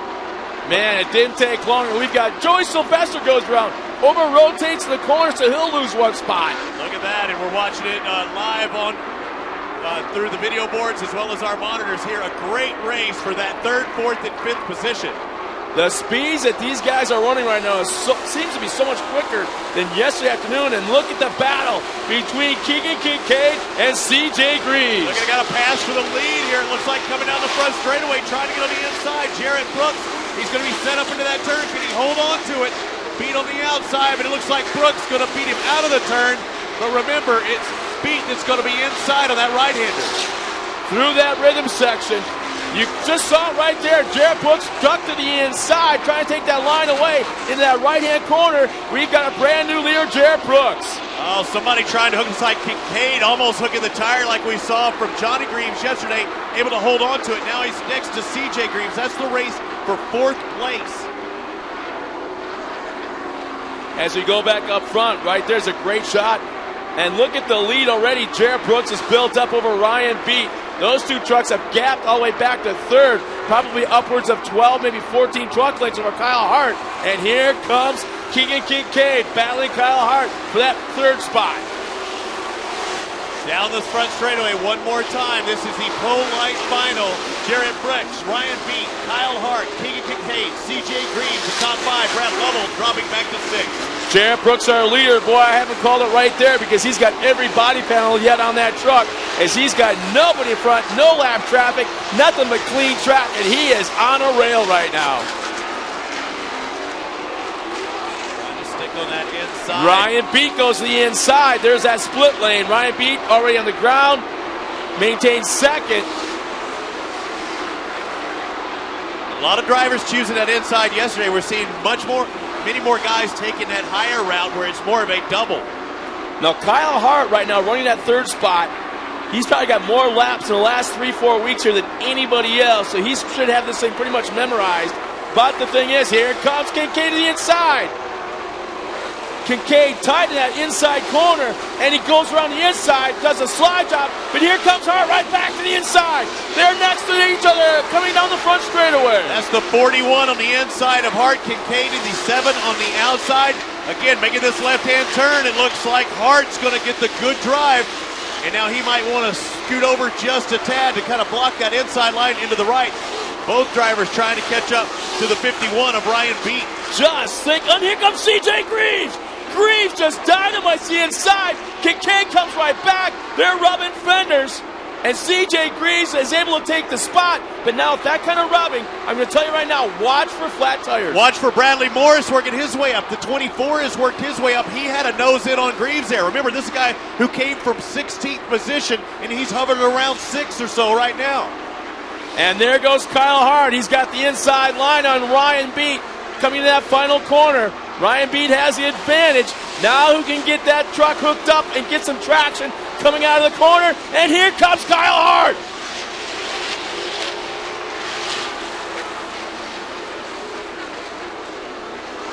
Hart goes to the inside, trying to get a pass on Ryan Beat. Trying to keep that speed, that momentum up to the corner. And it looked like Beat, is he slowing down a little bit? Maybe. I think he wants to set up on that right-hand side. He didn't want any part of that inside. CJ says, I will take it. If you don't give it to me, I'll take it. And look, now CJ goes to the inside, and he tries making that lower route again. And it looks like he's still going to try and fight with Beat going down that straightaway. The left-hand turn heading toward the back straight. Meanwhile, Kyle Hart's pulled away about 3, maybe 4 truck length advantage over CJ Greaves, who just got around Ryan Beat. Jared Brooks the fastest, though, the 77 out in front, pulling away from everyone. We've still yet to reach that competition yellow. He has got a lead built up, probably about 25 car lengths. You'd think he'd get message from his pit saying, hey, don't hurt the equipment, take care of the tires. You're so far out in front, you know you're going to have that yellow coming up here shortly. He's the kind of kid, I don't know how you can calm him down even with a sizable lead. Okay, now go into preservation mode. How do you tell a driver to go into preservation mode and take things easy? Greaves trying to close in on the 41 of Kyle Hart. That's their race. Here comes your guy. How about Bradley Morris? You called it. He's trying to force issues right now. He's riding the back bumper of Ryan Beat, which is riding the back bumper of Keegan Kincaid. So Beat dropping back through the pack. He held the lead for a while, dropped to second. Now he's trying to even hold on to a top 5. And Morris looks like he's gotten by Beat as well on the inside. You're looking at the leaders. That's actually Kyle Hart right now. Hart. And he has got CJ Greaves right behind him. That should be the race. CJ is trying to close in on him. The leader takes that competition yellow. So we will go ahead and take that competition yellow. We're at the halfway point. And the fastest guy on the track, who do you think it is? I'm going to call Bradley Morris.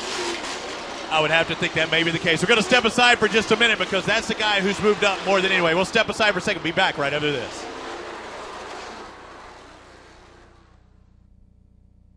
Ready. Drive. And 90 degrees up on 2 wheels. Fly.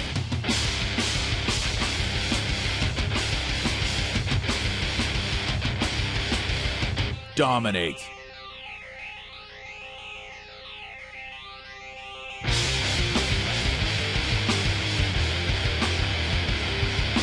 Celebrate. MagnaFlow.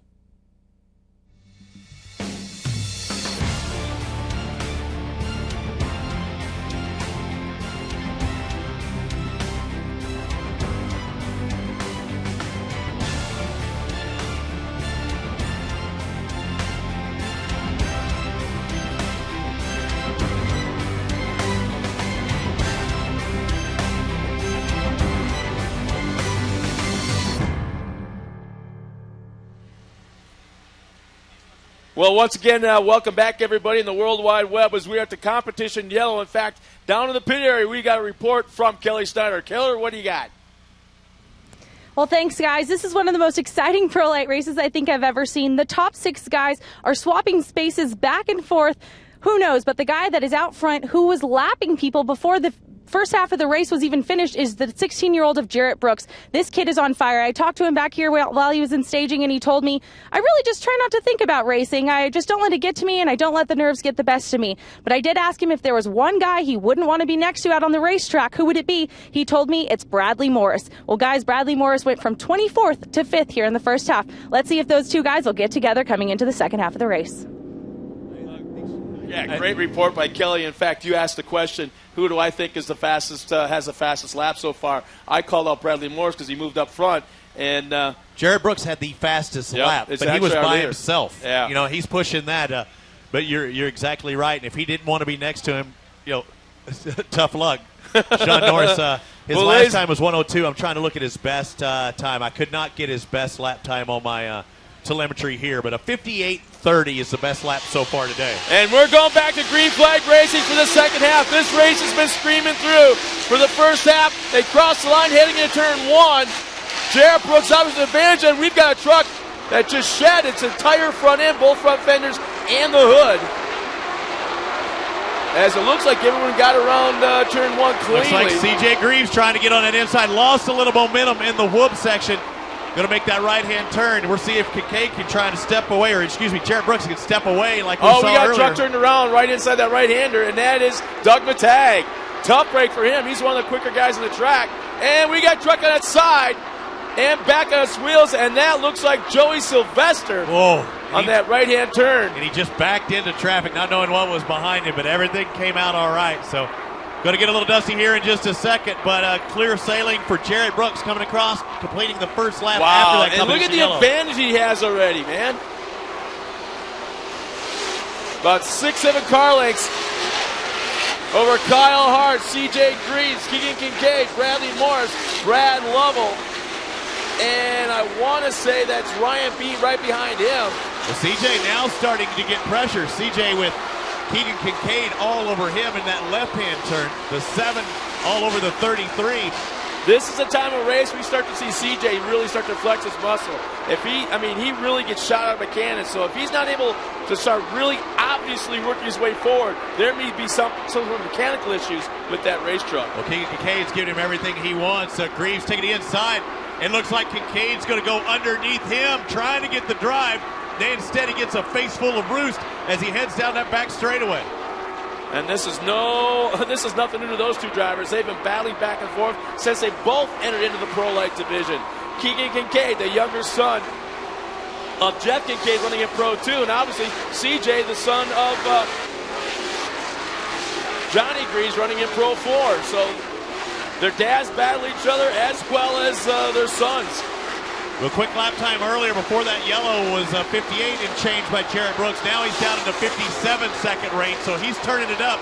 When you thought Greaves would turn it up later on in the race, it's actually the 77 doing so of Jarrett Brooks. But I wouldn't count out Kyle Hart. Yeah, Hart Kyle looks like Hart. he's starting to charge now. He made up a little bit of ground in the last lap and a half. I said it was about 6-7 truck length gap, and Kyle Hart's whittling away at that. But here's the thing: you can't just drag race up on a guy. You don't have the advantage of doing that. You almost like NASCAR. You don't draft. You got to make a run at the leader to attempt to pass. They generally don't play follow the leader. That's why you'll see them take multiple lines. Unless that is absolutely the fastest line, it's hard to make a pass when you're following in the guy's track. Only a few more laps to go. 4 laps to go as they cross the green flag one more time, signifying everything is all right. Looks like one driver pulling off into the hot pit. Looks like Eric Hunter out of Emmett, California, going into the hot pit. And we've got another driver in the infield also. I'm not sure if that's Cam Reimers. And Kyle Hart now getting some heat from C.J. Greaves. Could this be that time where C.J.'s starting to amp it up? Now keep in mind, this kid's going to throw down a monster real quick after this race and jump into Pro 2 coming up right away next. So the kid's giving it all, not just in this race, but he's got to do it all over again in a 900 horsepower race truck. Oh, and you see him right there catching a little bit of an edge in that, catching roost, but also a little bit of edge. And it looks like we have the yellow flag out down the front straightaway. A truck over on its side.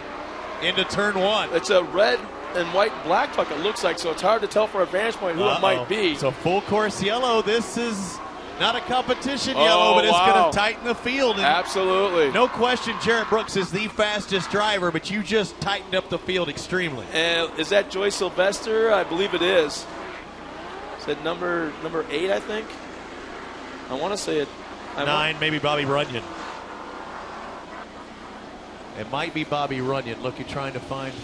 Could be an 8 or a 9. We can't tell from our vantage point. But I just saw something. I'm not sure.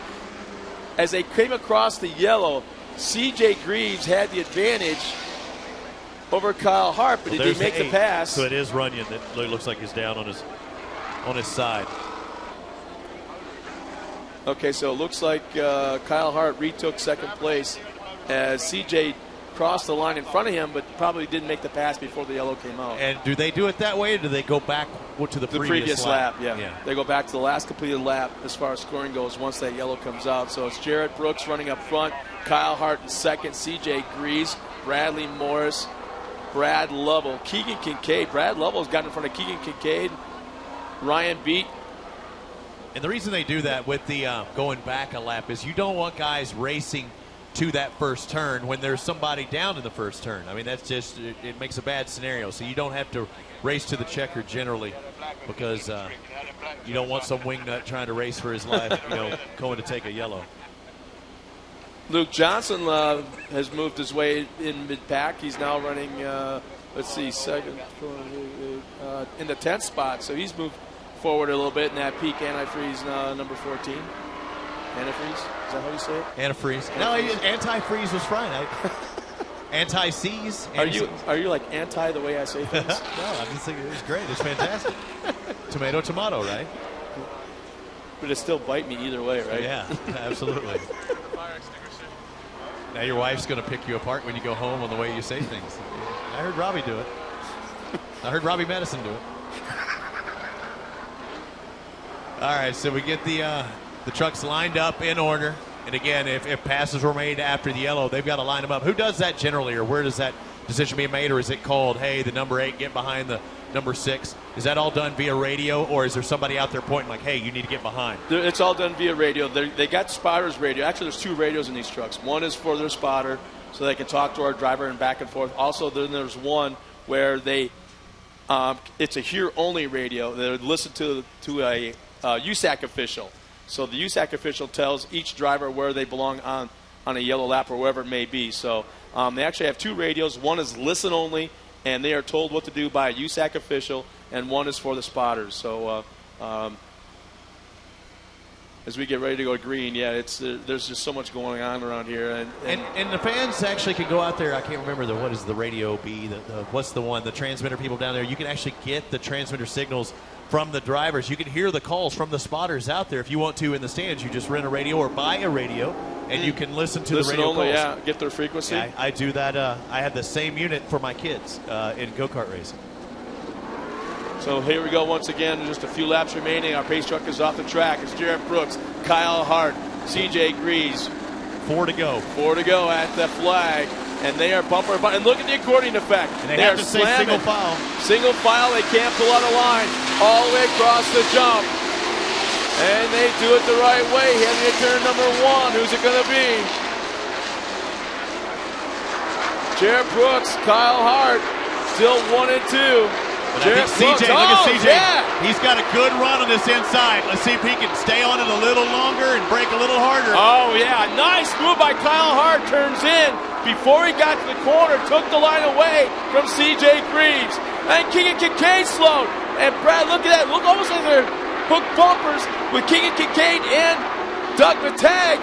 But it was going around the outside of that corner. It was Brad Lovell that moved up into the top 5. Lovell is on the 4th place position now, actually dropping back just a little bit, but he's got rocket boosters on. I think Jared Brooks does. He is. Yeah, he's got a post tech, and we got to look for a nitrous tank or something. Oh, there goes Greaves on the inside. Can he hold on? It's a slide job. Look out, Kyle Hart hangs on.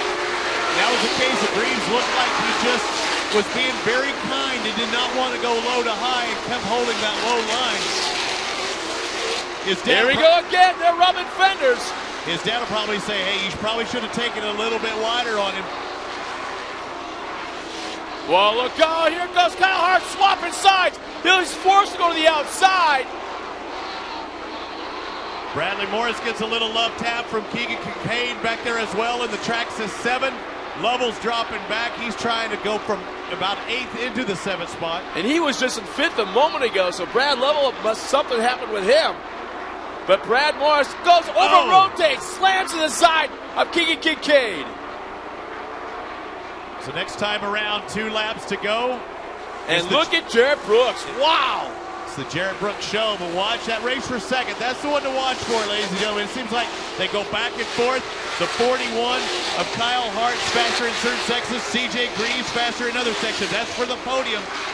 Who's going to finish 2nd? Who's going to finish 3rd? CJ, a different line this time. You saw Hart with a little bobble. Now CJ's on the outside. Bradley Morris just ducked to the inside for a second as we go forward. Here comes CJ Greaves to the outside. Hart's going to take that inside. It's where he wanted earlier, but now that pushes Greaves to the outside. He's going to have to hit the bigger jump, but he's going to be set up on the outside or inside of that left-hand turn. And CJ Greaves has tried every line, inside, outside, down the middle, trying to find a way around Kyle Hart. And not able to pull it off. But no contact, too. A great slide jump trying to get inside. It looks like one on its side in the right-hand horseshoe. And the yellow comes out. We have got full course yellow one more time. Oh, man, and I got 2 laps to go on my board. It was about to be the white flag the next time around. And it looked like Jesse Johnson may have been involved. There's a lot of cosmetic damage on his truck as it goes by. And once again, at the angle that we're sitting at, we can't quite tell who that is on the side. On the infield right-hand turn. But, man, look at the damage on our top 5, 6 trucks as they are really starting to lean into each other. Is that Brad Lovell? Yes, It's Brad Lovell that was on its side in that right-hand turn. He started in 3rd, worked his way back, trying to work his way back up, and worked his way out of the picture altogether. And it looks like he's trying to fire that truck up as our fire safety crew. There you go. Is on the ready in case there's a flash fire when he tries to fire that thing up, and it looks like. Speaking of that, look at our cameraman in the middle of that right-hand turn. He's got the craziest position of everyone. He's got that fast shot coming down that whoop section, then probably the busiest place on the entire track, that right-hander. Where does he run to in case? Down. Where does he drop to? Well, our running order is still Jared Brooks up front, Kyle Hart in 2nd. He's running for, you know what? I wonder if he's able to podium or maybe even win. Will he give that trophy to his sister Megan for her birthday? I believe it was yesterday. Are you trying to set the stage? You friends with Megan, trying to look, for an extra? No, they're really good people. Really good people. I was like, is she pushing for the trophy? Brad Lovell trying to make it all the way around to get back into the line. Now we'll see what he's going to try to do. Will he just take the back row or the back of the lead lap, or will he try to get? He can't get his position if he's we know on that, but it doesn't mean he won't try. Oh, come on, man! Right. You are new to TORC, aren't you? Yeah. Just because you're not supposed to doesn't mean you're not going to try. Man, look at the damage once again to Jesse Johnson. Brad. He had the giddy up going. He didn't have the slowdown going too well. You know, you can ride in a Pro 2 yes, truck you a little can. bit. That's what the word is. All you have to do is text to 56938. Text the word RIDE, R-I-D-E, to 56938, and one of our lucky fans here will get to ride in a Pro 2 truck a little bit later on. So again, 56938. Get on your smartphone right now and text the word RIDE, R-I-D-E. You know what? I'm looking at mid-pack, and this young man started in the 19th spot, now running in 8th, and that's Scotty Steele moving his way forward very, very quietly. So how about that? Wow.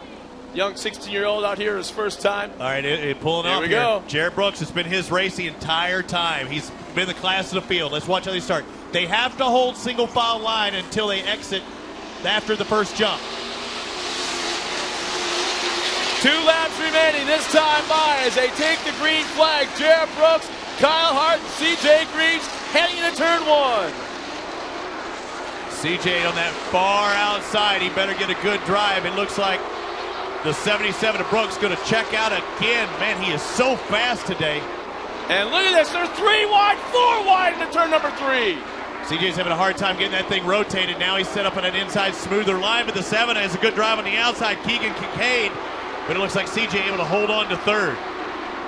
Once again, Jared Brooks pulls away, has about a 4, maybe 5 car length lead. Good and run. I love what Kyle Hart's doing. That was Kyle's nice. trying a different line. You're not going to gain on the guy if you're following him, so you got to try something different. That right there, that corner prior, did not work, so you got to try something else as they'll take the white flag this time by. Good drive in the cushion, as you'd mentioned, is still our top 3, almost nose to tail, trying to stick a wheel in there is Keegan Kincaid. White flag is out and waving. As they cross the line, a little bit further back, Sean Morris trying to go to the inside, move up a couple of spots. But here's our leader, Jared Brooks, all by himself. And we got another truck on that side. Is that Sean Morris? Morris was just working his way forward and now finds himself on his side in turn number 1. And we still don't have a yellow flag. Side by side for turn 1. For third place, side by side, the 7 and the 33. But this is definitely Jared Brooks' race. And there's a battle. How about this? C.J. Greaves holding up. Kincaid runs him out to the wall. And going all the way, it's been Jared Brooks from the beginning. The kid's been fast. I said he wouldn't finish the race with the body panel on, and am I wrong? Every single one's in place. Jared Brooks! And the Synergy Electric entry will take the win. Kyle Hart second. C.J. Greaves, Keegan Kincaid will cross the line.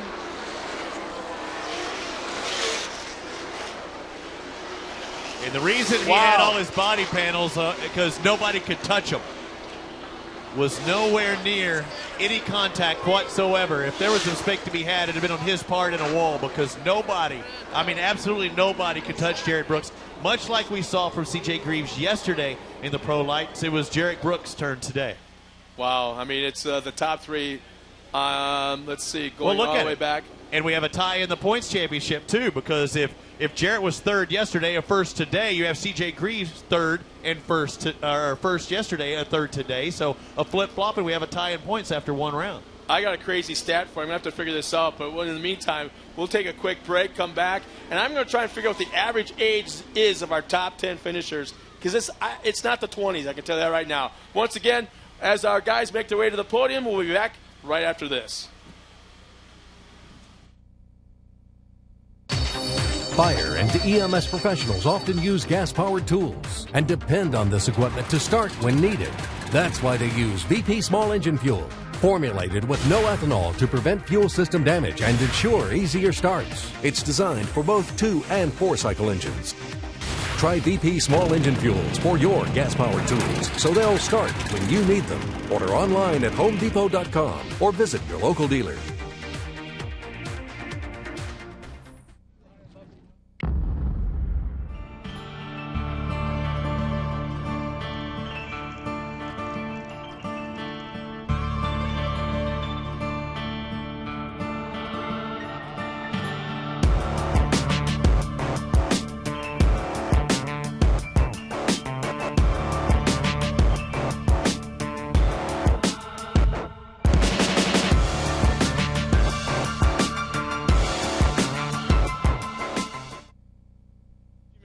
around our drivers getting ready for the interviews, and man, what a race, huh? Yeah, it was a flip-flop from yesterday. Jarrett Brooks was absolutely unstoppable. You made the point, for those of you watching around the world and here on site, that he wouldn't have a body panel left on his truck, and absolutely no one could touch him. That's the only reason. It wasn't from him not pushing, because he had a decided advantage. Whatever it was, he was much faster, and he let it be known right off the bat. It took him a straightaway, and he already had a couple truck leads. Yeah, he had it figured out. In fact, let's see if we take a look at what we just saw in Pro Light.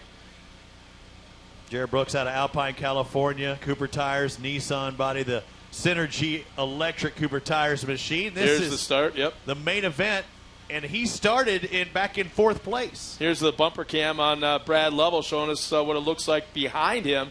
As early on, it looked like, Doug McTagg goes around and really separates the field. And Kincaid battling on the inside.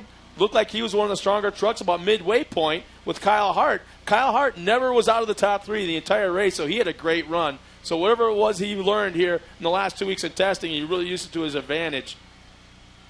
But I'm really kind of surprised that and look at the action. I mean, this is all for position, Robbie. Yeah, and there was some, not bar banging, but a lot of body banging there. You see Kincaid and C.J. Greaves. Both those guys wanted that 3rd place position or 2nd place position, whichever one they happened to be battling at the time. Track did start to dry out through the day, as we saw through the onboard, and C.J. was trying to make that pass the entire time on Hart, but just wasn't able to quite pull it off. Yeah, well, it's really great to see him trying different lines. This line didn't work. Next lap, he tried another line. That didn't work. And I thought right here, as he was swapping ends with Kyle Hart, I thought for sure that might be the chance that C.J. had, and couldn't make it stick. And you see the 7 working his way in there, Keegan Kincaid. We have the yellow flag waving with the checkered flag. Is that was at the end, I guess? Or do we have somebody down maybe at the end? I guess they showed the yellow. Sean Morris that was on his side on the last lap. Right at the end. So that, in case you're wondering why the yellow and the checkered was waving, is watch out, because after you finish, there is a problem just ahead. So that's what happened in Pro Light. It's our first race of 3 today. Pro Light, Pro 2, and Pro 4. We want to make sure everybody knows that. Do not go away. We have a victory celebration in just a moment. They have the NBC Sports Network crew. Christy Lee is going to do the interview. We're going to have to lay out here in just a moment, but I'd like to thank everybody for coming out for TORC, the Off-Road Championship, presented by AMSOIL. A great way to kick off the day. We have the podium celebration here in just a moment. But again, stick with us. TORC, the Off-Road Championship, presented by AMSOIL. First race of the day, Jarrett Brooks takes the win. When you take that checkered flag and you're standing top on the box, you're proud to have AMSOIL on your shirt. But I tell you what, when you take that motor apart in the dyno room and you look at those bearings and you see how great they are, you're really proud to be an AMSOIL driver and to be representing a team that has product that's that good.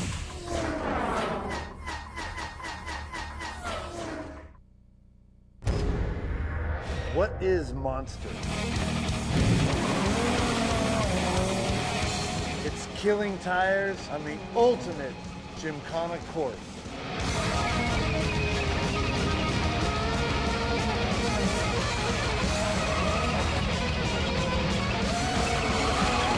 I'm Ken Block, and I am Monster.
sausage sandwich? I can't go.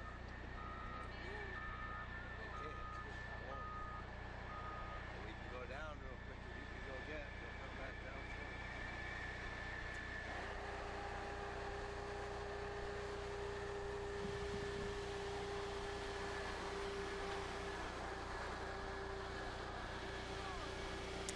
Welcome. Well, there's a big celebration going on in the victory area right now. So let's turn over to Taylor Snyder, who's got our winner, Jarrett Brooks.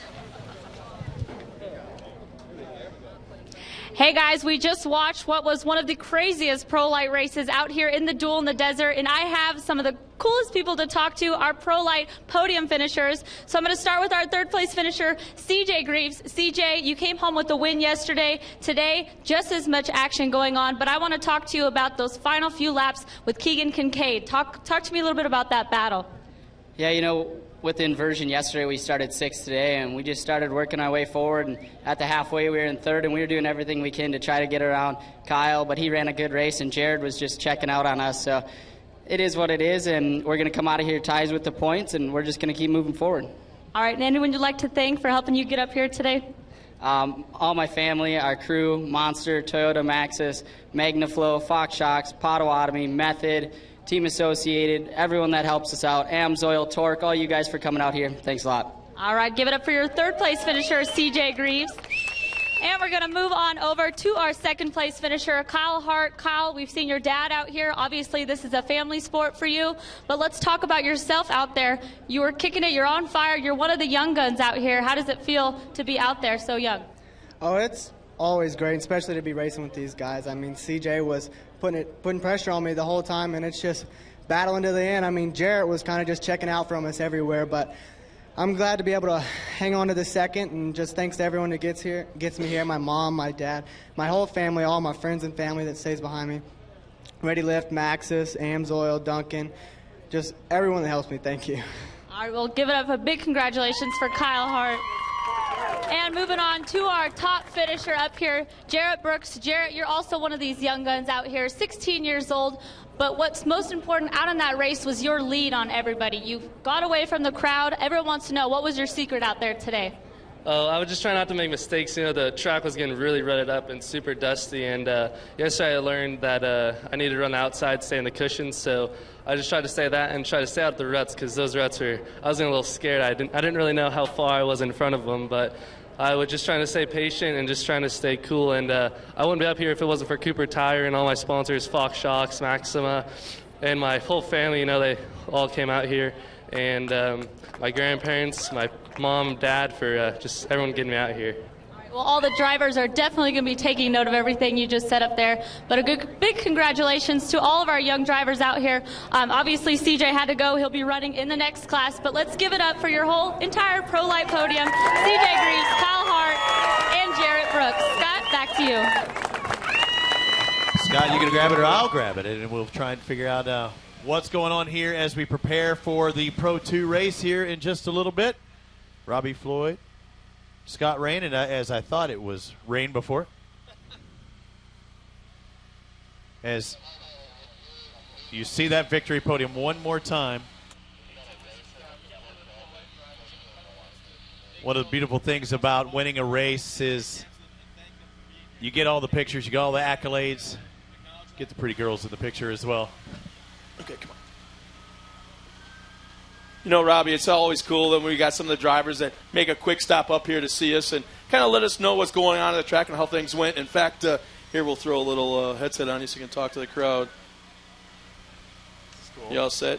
Oh, he's more known for running stock cars than he is off-road. First time to off-road. And, you know what, you're looking all fancy in your RCR fire suit.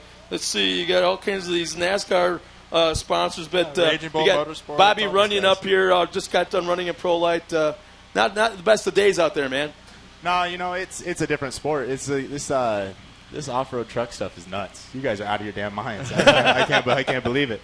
But it was a lot of fun. You know, we flipped over there down in turn 1, trying to get around a guy, and it's It's a tough race, but you flip it and it keeps going. These things are built like tanks, and I absolutely love it. I don't know why I ever raced anything else. This is some of your first foray into this, but you're also asphalt. If I get back at my notes, you started in karting. I think you're IKF champion as well. So you start out closer to the ground. You're getting farther and farther off the ground. Exactly. I know. I've never left the ground in my entire life, and being on dirt on top of that is an experience all its own. So from asphalt to sitting on the ground and from dirt to not being on the ground anymore is quite an experience. Well, what was I had 2 years ago, I had a chance to talk to Ray Evernham when we were at Charlotte, and I asked, okay, what was the craziest thing about this off-road that you've experienced? He goes, you know what, when these trucks come down the front straightaway, hit the jump at the dirt track, at the oval, going 80 miles an hour, and pitch that thing sideways in the air and land in turn one, and nothing breaks. Not a thing breaks. He goes, that blows my mind. Oh yeah, that was my first impression going over the rhythm section here. I mean, we're going over it, and in my mind, I look like a bobblehead. That's how I feel. And everybody else is going, your truck looks the best. You have no idea how well your truck works over those things. And I'm like, no, you're going to snack my neck before I get to the next corner. They're crazy. And then, I mean, landing on the thing, like, I don't know how these things land on the ground and don't just snap. Like, my back feels like it's going to snap. So where does this lead you? What does the future hold for you? Because we know you're in several disciplines. What's your goal as far as off-road stuff, or as you progress through the on-road stuff? You know, I like my diversity. I like being on asphalt. I like being on dirt. This is a newfound passion. I absolutely love it. Ever since I sat in it on Tuesday when we were testing out here. Tuesday. We've been out here since Tuesday. Right. We've been out here for a long time. Ever since I sat in one, I've just been in love. Flying through the air and kicking it sideways has always been something I'm Well, he's got about. something going. I had a chance to talk to you guys. Well, actually, you and Joey last night. You got something cool kind of going that really nobody else does, and you're very passionate about it, almost as much as you are out here on the track. Yeah, no, we've been partnering with a lot of people. I'm passionate about fitness and motorsports, and we also partnered with Wishes for Warriors this season. So we're going to get some veterans out here and have them work on our trucks and have fun with us, and kind of show our respect for our veterans and get them out here to these races, show them what's up. And, you know, Robbie, I really want to emphasize the fact that he's doing something different that nobody else in our sport has, and probably should be done more often. And, with fans can go in the pits and get their autographs, but he had the idea of actually last night, he wants to walk through the crowd here in the grandstands and just meet them and shake their hands and thank them for coming out here this weekend. And I think that's just such a great idea. That is such an – I don't know how you thought of it, but, man, what a great idea. Oh, me and my buddies were sitting there, and we just started talking about it, and that was how it came about. And with these fans, they need to be thanked. You guys don't know how important you all are. You're the only reason that we get to race here, and you're the only reason that I've switched from NASCAR and I'm running this now is because there's so many of you people out here. And again, I love it. We're sitting next to Bobby Runion, getting a few words from him. So what's it like for you, a guy that's not meant to leave the ground in your racing career, to a guy that's meant to catch air and travel far distances? What's the difference like for you? It'd be like somebody that's used to driving cars hopping in and say, yeah, I think I'm going to try Supercross this weekend. Oh, it's just stupid. It was almost a bad idea. I mean, we were here on Wednesday, and we came out, and I flipped the thing twice in the same day. I was just like, you know what, I'll just go for it. And the guy was like, drive faster. Where was this, on the track? Yeah, I flipped in turn one where I flipped again the day. Makes sense. And there's a hole in the fence down here in the big sweeper where I flipped it. You still got a couple to go to catch up to your teammate, so you can tell him I said that. Yeah, definitely. His monster truck and everything else, I think he slipped a little bit more than me. Ironically, I used to race go-karts back in IKF. We raced in the parking lot here at Buffalo Bills. I've been here since it's kind of come full circle for me. And my very first flip was in the back corner of that place. So this place just might be bad for me as far as flips, Vegas. So I might not be lucky here. Well, what can we expect from you from Charlotte? Because you're kind of in a way kind of going back home. I'm looking forward to Charlotte. It's a different track, so we'll see. I'll have my crew chief with me, Josh, and we'll have the Joey Sylvester Motorsports. We'll have everything set up the way we want it going the next deal. We had some hiccups come up because the team's new and we're all new to each other, so we had to figure some stuff out. But we're going to iron out all the kinks, and I think we'll be a lot faster. How much more difficult was that transferring from the asphalt to the dirt and like side bite and stuff like that? Some of the, you're wanting to break loose here where you don't necessarily want to break loose in karting and or NASCAR. You know what? I've always been comfortable with having a car sideways. It's been one of my strong suits in asphalt is I could catch a car when it started to step out. It was one of my things. So coming here, that wasn't really the biggest problem. It actually is enjoyable to me. It's not as hard. The G-forces don't hurt your neck as much. It's almost a little bit of a smoother and slower deal, but it's a lot of fun to pedal the car. The biggest transition was trying to fly through the air, learning how to pedal it in the air to make sure it stays level, especially that back tabletop when it got windy. Those things are crazy. Little pucker factor yesterday when you had that headwind, didn't you? Oh, yeah. I had a huge headwind, and I landed right on the butt of the truck, and it hurt pretty good. Snapped my neck all right, but I noticed you're sponsored by bodybuilding.com. Now, what kind of exercises can you really kind of focus have to go there? What kind of exercises can you focus now that you get into TORC the Off-Road Championship? I'll get your workout program set up, but we have he needs it, I need it. We both would. If it doesn't include double stuffed Oreos, I'm not Scott in. Big Guns. You can eat those double stuffed Oreos as much as you want. I'll take you to the gym and we'll work that stuff off for you.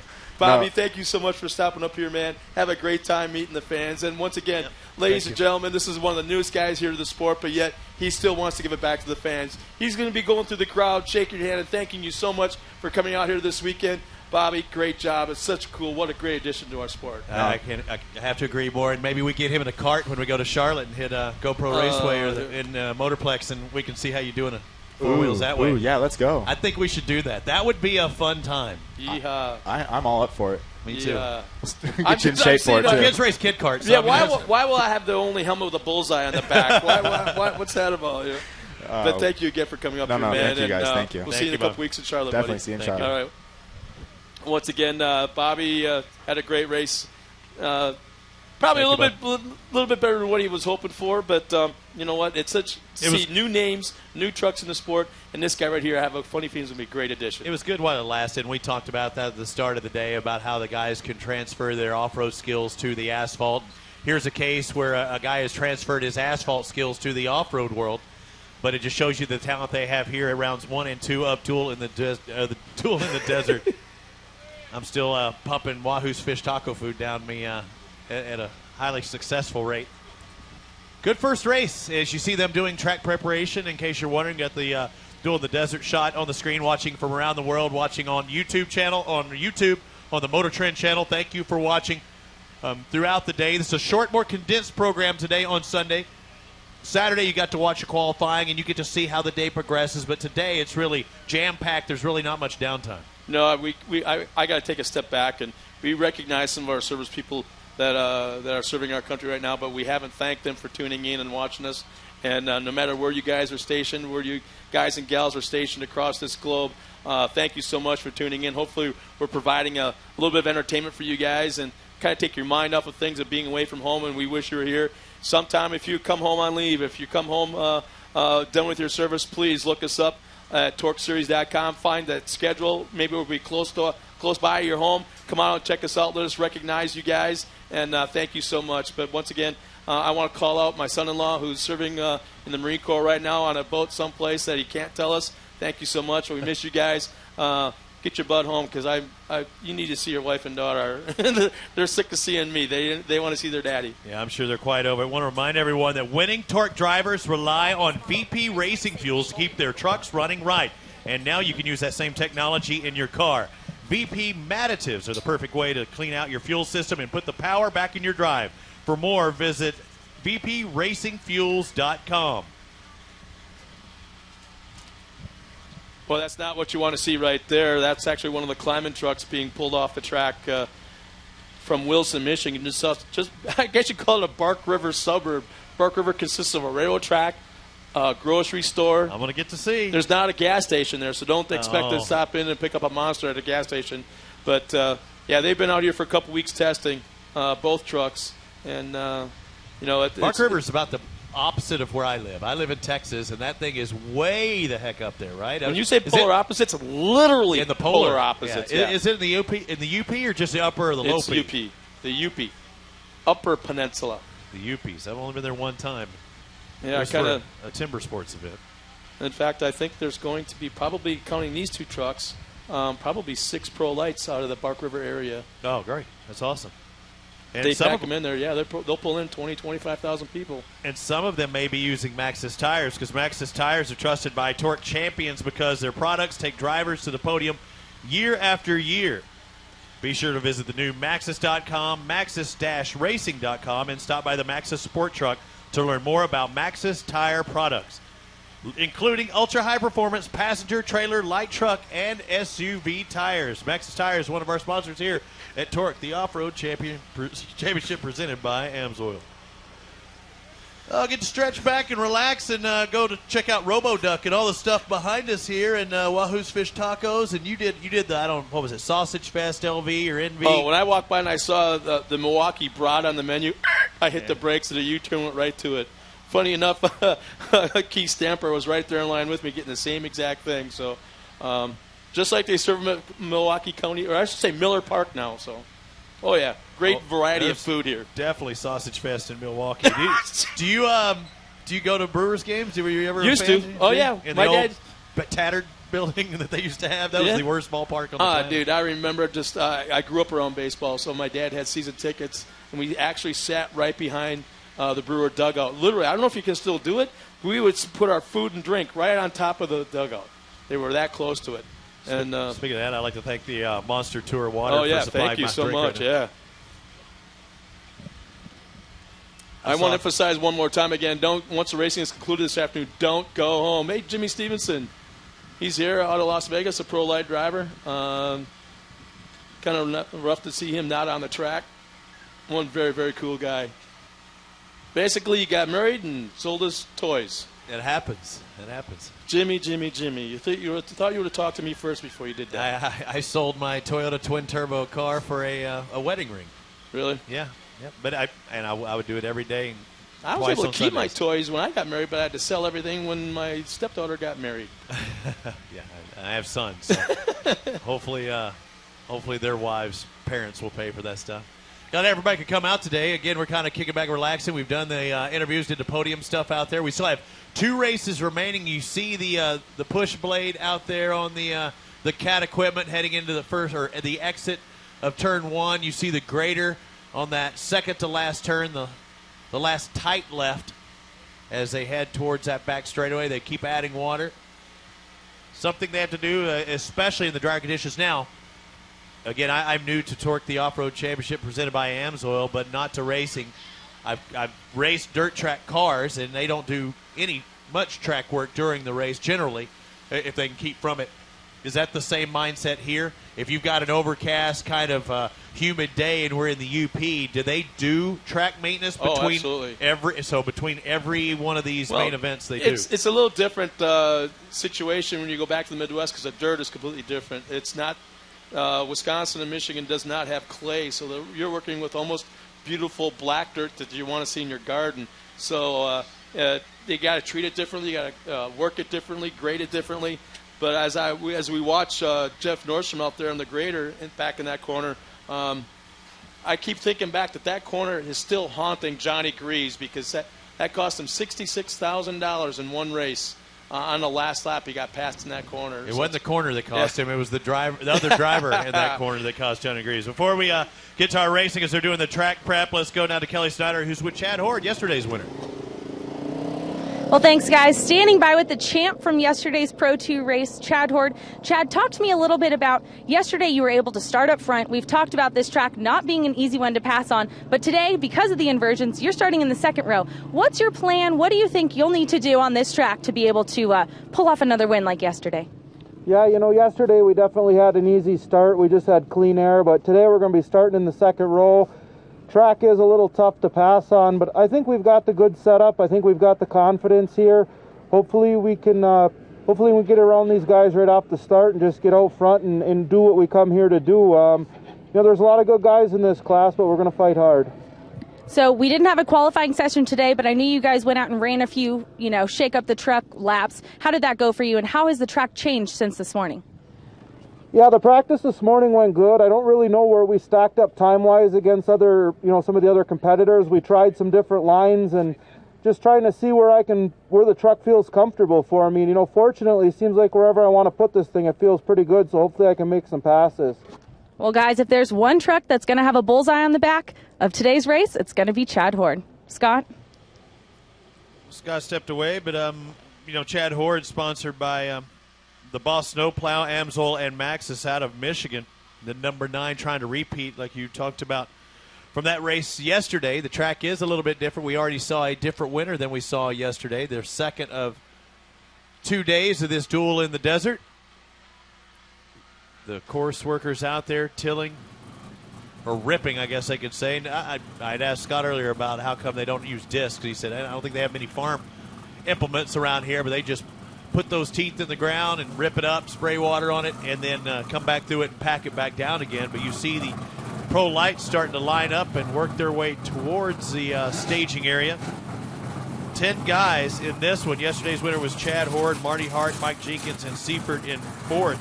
They will invert those top 4 drivers. So Seifert will actually get pole, Mike Jenkins second. Then inside row 2 will be Hart, followed by Chad Horde to his right, heading into that first turn. So the first day of competition, we had qualifying done by times, group times.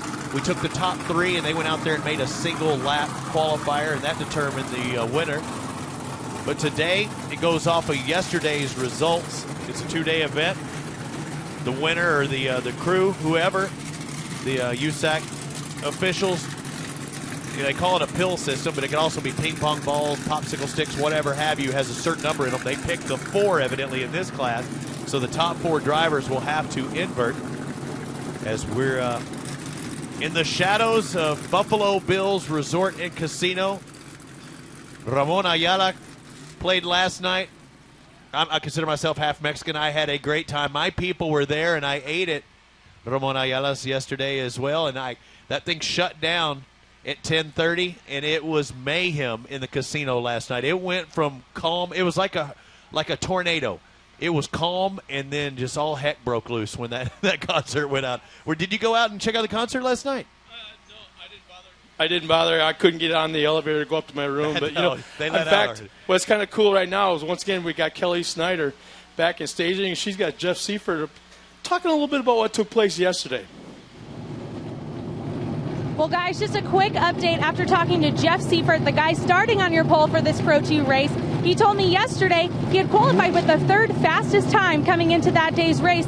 But before that, he had only run 1 TORC race before. So for him to come out here and run 3rd next to guys like Chad Horde and CJ Greaves was a huge accomplishment for him. But he's really talked about how difficult it's going to be to stay up front with those guys trailing close behind him. He's a privateer in a self-funded team, so for him, it's really been a struggle to try to make a full season happen, but he's committed. He wants to be racing with these guys, and he'll be starting on the pole today. He talked a little bit about his black flag yesterday that he got. He said his team is still learning the rules of this series under USAC, and his spotter had said green, green on that restart, and it wasn't time for him to go, so he jumped to the start. He got a black flag. He said, that was my bad, my team's fault. We're still learning, but we're here, we're excited, and we're ready to start on the pole today. Thanks a lot, Kelly. And I'm glad he wasn't busting me on that because I called him out. But it was one of those things. It's my first time, and I was there in that driver's meeting. But it was one of those absolutely blatant things. But if it is his first foray into this, organization's racing, maybe things are done a little different in his mind. But I'm sure that he, and as well as his entire team, knew after the fact when they get in that single file line. You see the acceleration cones, those 2 cones as you look far left. That's when the leader can take off. It's up to his discretion. But anywhere between those cones. Yeah, yes. Anywhere between those cones. But that's the leader setting the pace. You can't make a pass till after the jump. And yesterday, one driver, it was Seifert, who pulled out of the single file line.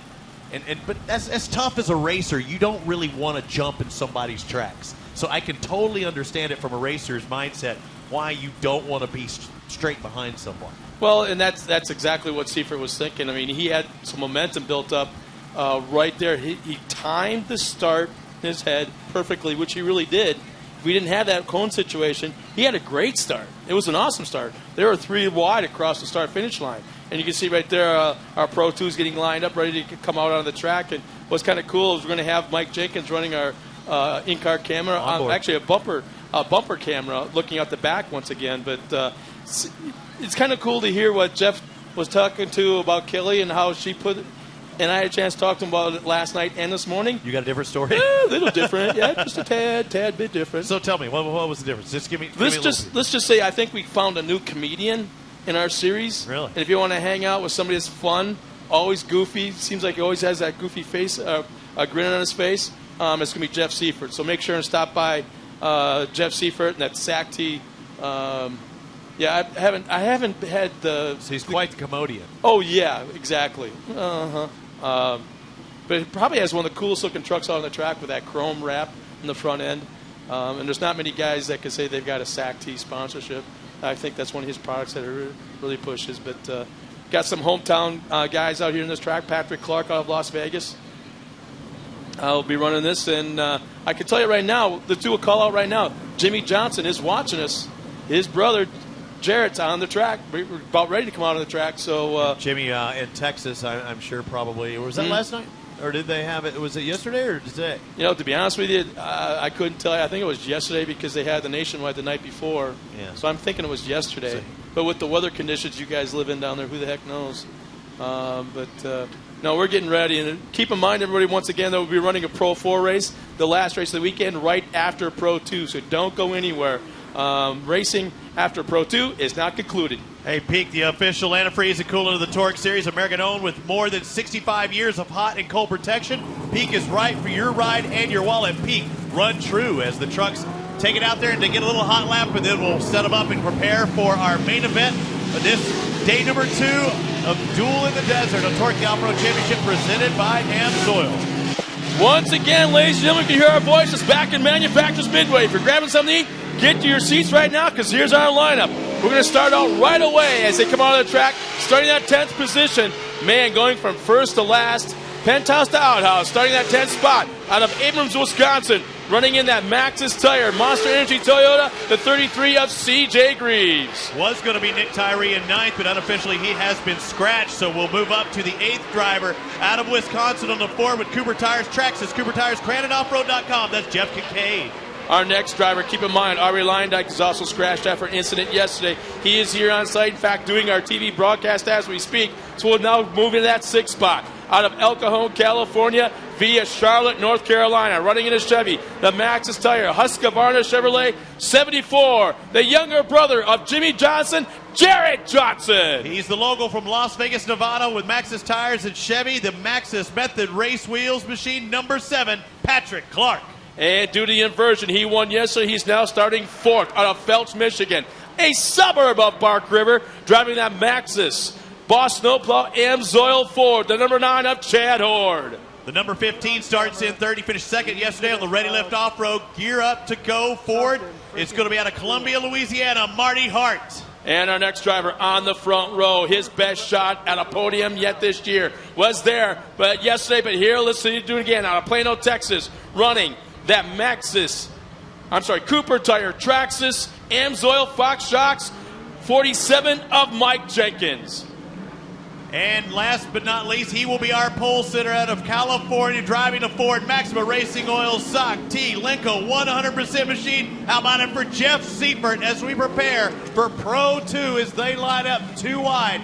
2, 4, 6, 8 drivers going at it. Only one is going to win. Again, remember that competition yellow at the halfway point. Ladies and gentlemen, 2-wheel drive, full size, 900 horsepower.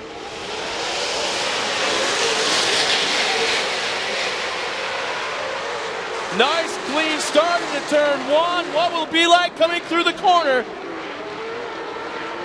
Mike Jenkins goes way to the outside, builds up the momentum, but right now it's all about Jeff Seifert up front. Here comes Marty on the outside. Mike Jenkins goes hard to the corner, forces up to the wall. Jeff Seifert, somehow Chad Horde from 4th to 1st in 1 turn. Oh, it looks like Jarrett Johnson may have some sort of problem. It's smoking already the back of his truck, and just for a scant moment, a flame shot out of the right rear. It may be a brake issue, but there's issues right now with Jarrett Johnson in the right rear of that Chevrolet. We keep seeing a lot of pop, almost like a valves or something, the unspent gases, but there's definitely something going on back through the pack as we're seeing it through the onboard. Chad Horde leading this thing. Marty Hart in 2nd to the 15, the 47 of Mike Jenkins. Jeff Seifert goes from 1st back to 4th. And Jeff Kincaid, once again, with a hurt truck out on the track, just running laps, 4 points. But almost a replay of what we saw yesterday. Chad Horde worked his way to the front so fast. Started the pole yesterday. Today started in the 4th spot. And in 1 turn went 4th to 1st. And now has about an 8-car length lead over Marty Hart in 2nd. 47 heads into that left-hand turn. Mike Jenkins also with our onboard. And yeah, the herding truck of Jeff Kincaid coming down this front straightaway. You can hear it. I just wonder if he may have pulled the plug off of that one cylinder. That they actually welded a rocker arm together. So now running on 7 cylinders. You see right now Jeff Seifert battling with Mike Jenkins as our leaders cross the finish line. 12 laps to go in this race. We're Here not even comes near the Seifert halfway. inside of Jenkins. Seifert makes a pass on the inside. Here comes C.J. Greaves trying to follow in suit. Going to see that onboard camera probably. The 47 goes to the inside. He's going to have to shut it down, and he bangs his way through. And now Greaves set up on the inside. Jenkins says, I'm having none of that.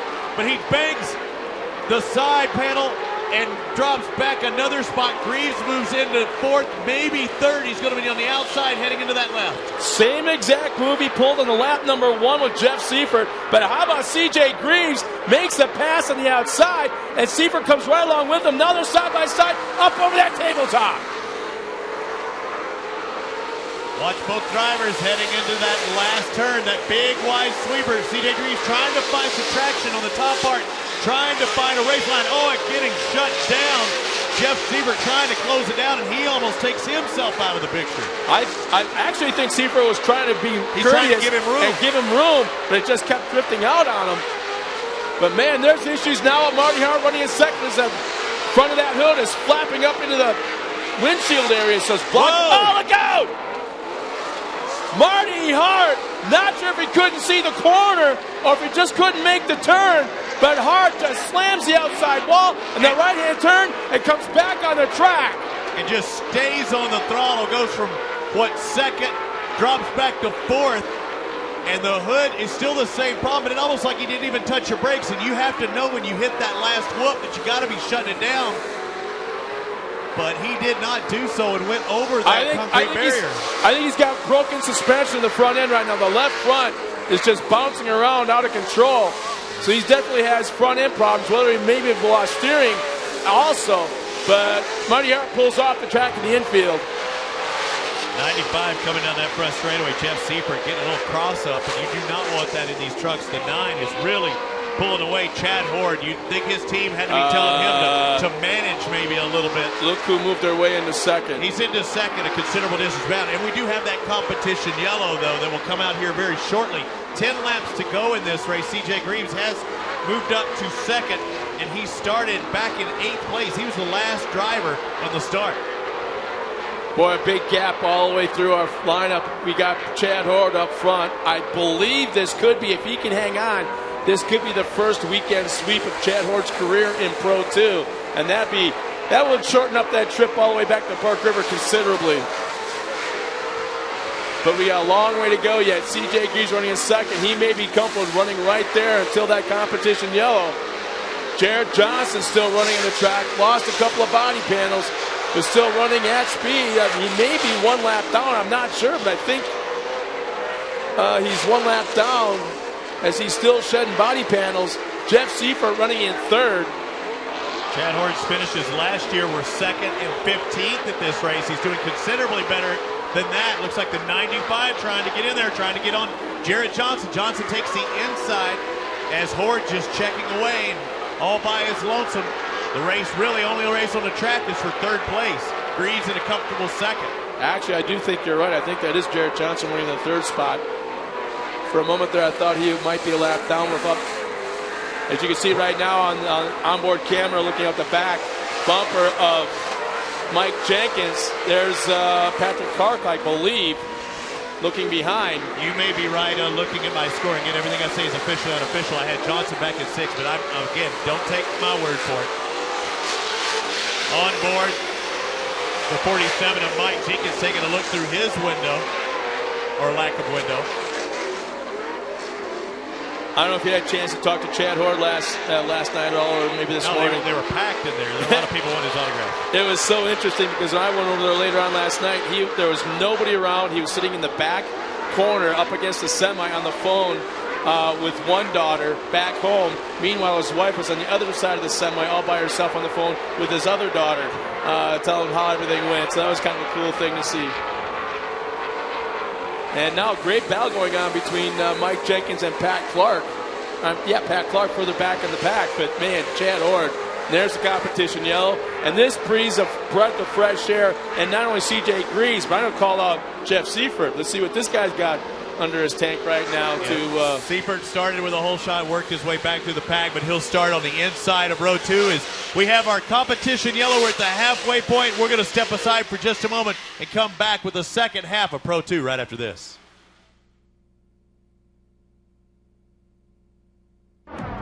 We had these torrential downpours, and these trucks are not designed to have another 2,000 pounds of mud put on them. And then you pack the radiators tight. The tranny gauge, the water gauge, the oil gauge, everything's pegged. The Amsoil product came through for us and kept the rear end, the transmission, and the engine all running fine. And I tell you what, we were ready to go for the next day and pretty proud of it.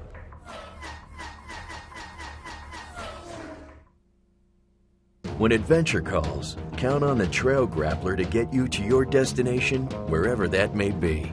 Large, innovative tread blocks provide additional biting edges to help you command the most challenging terrains as you discover new trails. The Trail Grappler's 3-ply sidewall and thick rubber construction aids puncture resistance and provides durability when you need it most. Nitto Trail Grappler, where road meets trail.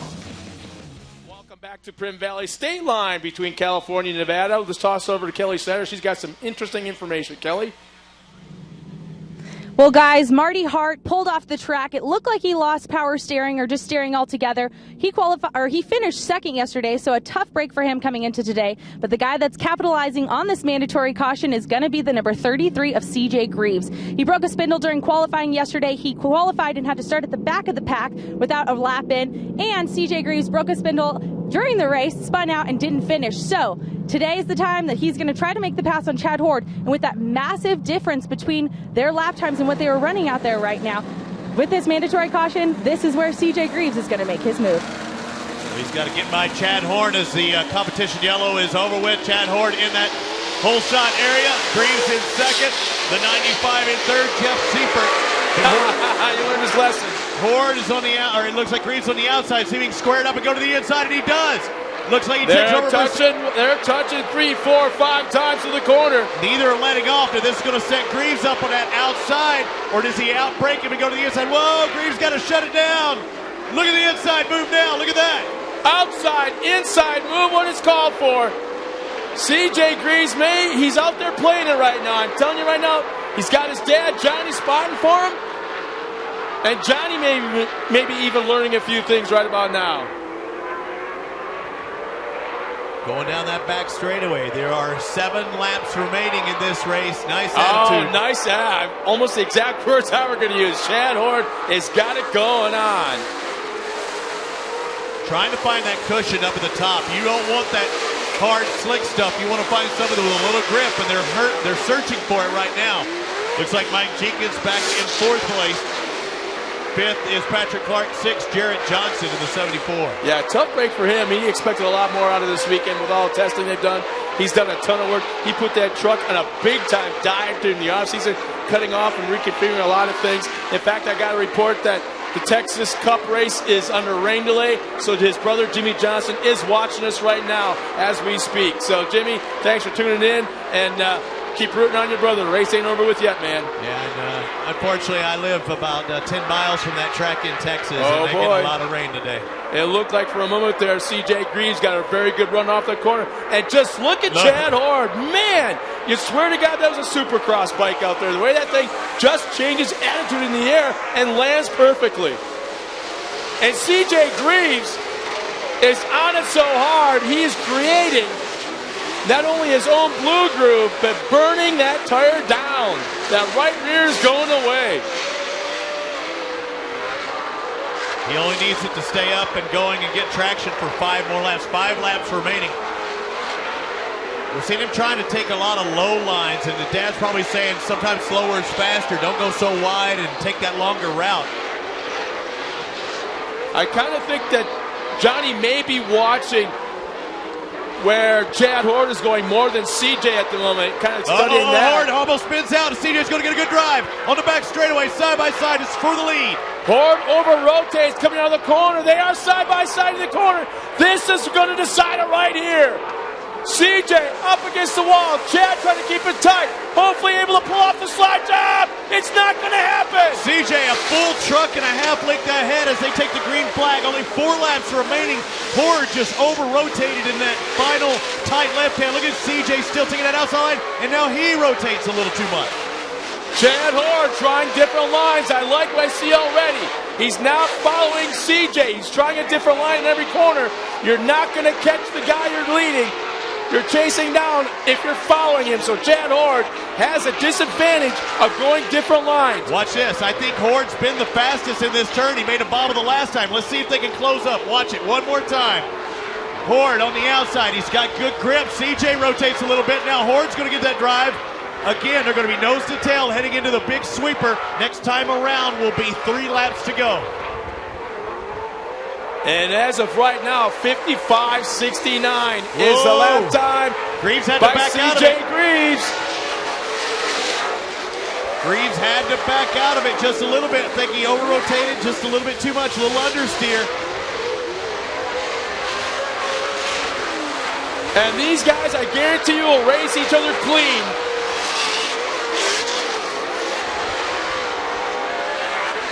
Two of the cleanest drivers out on the track. Contact, if there is any, will be very incidental and definitely not on purpose. 3 laps to go in this Pro 2 final for the day. Still CJ Greaves, Chad Horde, Jeff Seifert in 3rd, Patrick Clark 4th, Mike Jenkins 5th, Jarrett Johnson in 6th. CJ Greaves, meanwhile, is gapped on Chad Horde about 5 car lengths into that final corner.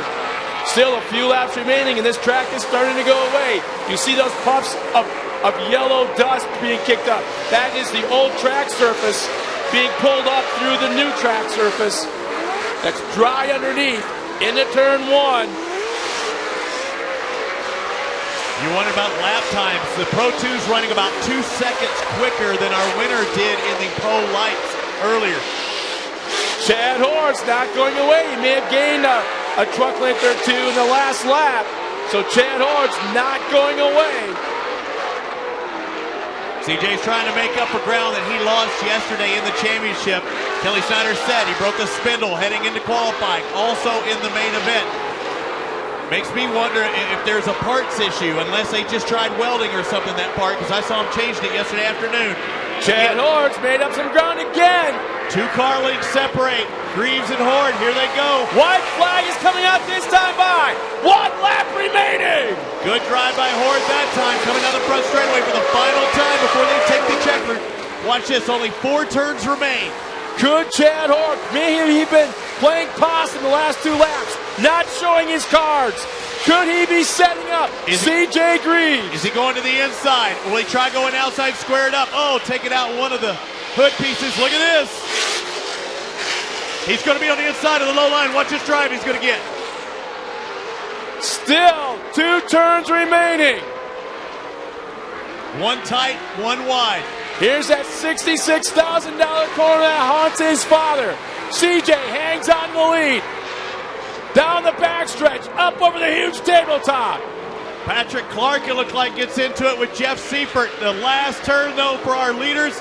The 33 of CJ Greaves trying to take that high line, now a middle line. He's trying to do as much as he can, and he does enough to hold off the number 9 and taking the victory today. How about that race? CJ Greaves takes the victory. Chad Horde in second. Oh, right rear. Oh, no. How about this? Mike Jenkins, final podium spot.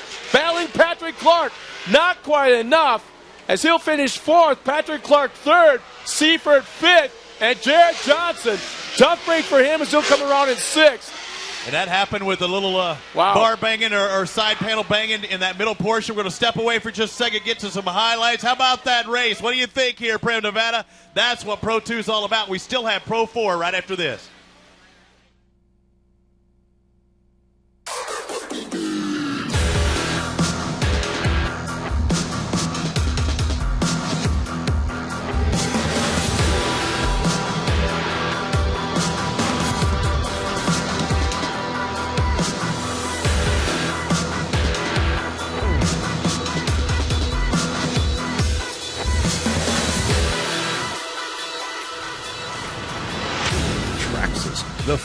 fastest name in radio control.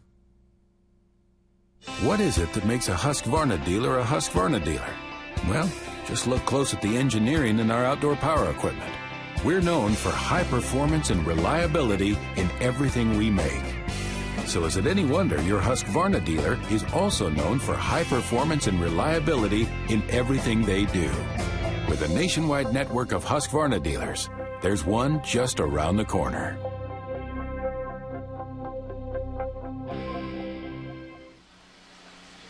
Welcome back once again. We're not going to waste any time, Robbie. Let's take a look at that recap of this last Pro 2 race. Incredible action. Yeah, we only started with an 8-driver field, but it was one heck of a race for the entire race. As we're taking a look backwards through Mike Jenkins' truck that started in second place. Tough break by Patrick Clark and Jeff Kincaid right at the start. And here's later on.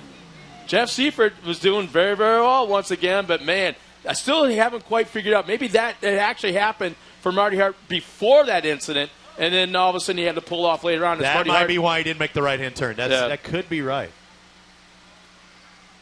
Side by side going down that back straightaway, and Hort had the inside, Greaves on the outside. Look at him looking for as much traction as he could. And he's all the way up there. And almost ran out of real estate, but makes the pass and then takes about a truck and a half advantage on that pass. This was the cleanest race that I think I've seen either one of those drivers run against each other. And there's so much respect for each other, both with C.J. Greaves and Chad Hort, and amongst each other, because you know what? What the philosophy that these guys run with is the fact that I'm going to race you exactly like you race me. You start pushing me around, I'll start pushing you around. And those two guys right there, they're not that kind of driver. But once again, we have just witnessed a fantastic Pro 2 race. Chad Hort's on the podium for the second time this afternoon. So close to being a weekend sweep, first time in his career. But once again, we'll be back in just a moment for our podium interviews of our top 3 drivers in Pro 2. We'll be back right after this.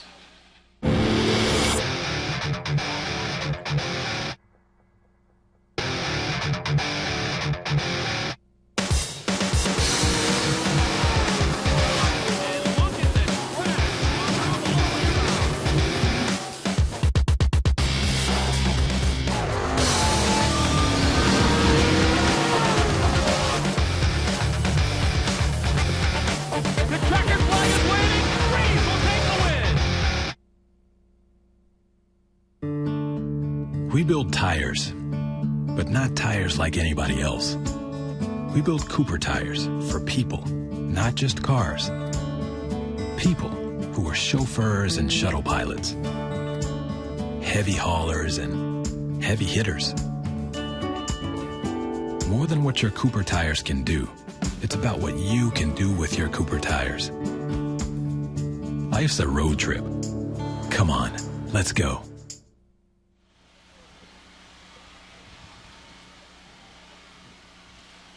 Well, once again, welcome back to the state line between California and Southern Nevada, and this is round 2 of Duel in the Desert, the 2014 TORC, the Off-Road Championship, presented by AMSOIL. What a beautiful background. I mean, nowhere else in the country can you see something like that and then have this fantastic action going on right here in the foreground. In fact, just a moment ago, I was handed kind of a cool thing. Hopefully you're still here. Kellen Hardy, Radar Tires has selected their weekend tire giveaway winner, and you have been selected to receive a set of Radar tires. So, Kellen, please visit the Radar Tire tent by Luke Johnson's pit to claim your prize. Radar Tires will be giving away a set of tires to one lucky fan each weekend of the TORC series. To get entered to win, simply head over and visit their booth. Get social with Radar Tires on Facebook, Instagram, Twitter, or at radartires.com. That's RADAR Tires.com. Once again, Kellen Hardy, awesome. You just won a set of tires from Radar Tires. Head on over to Luke Johnson's pit area. If you entered to win, I think you know where to go. Yeah, and all they had to do is sign up. It was that simple. And around the pits are several free giveaways. So go check out all of our sponsors. Sign up for whatever it may be. Check everything out from AMSOIL that's directly behind us to everyone from Monster Energy. I'm drinking some Monster Tour water right now. But go check out, talk to our sponsors. Got a little bit of a break. Nice time to stretch the legs and get back. We'll have the podium interviews here in just a moment for the Pro 2.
Once again, welcome back, everybody, to Primm, Nevada. You can see Buffalo Bills, that famous roller coaster there in the background. But right now, all the attention is at the podium and our top 3 finishers in Pro 2 and Taylor Snyder. Taylor?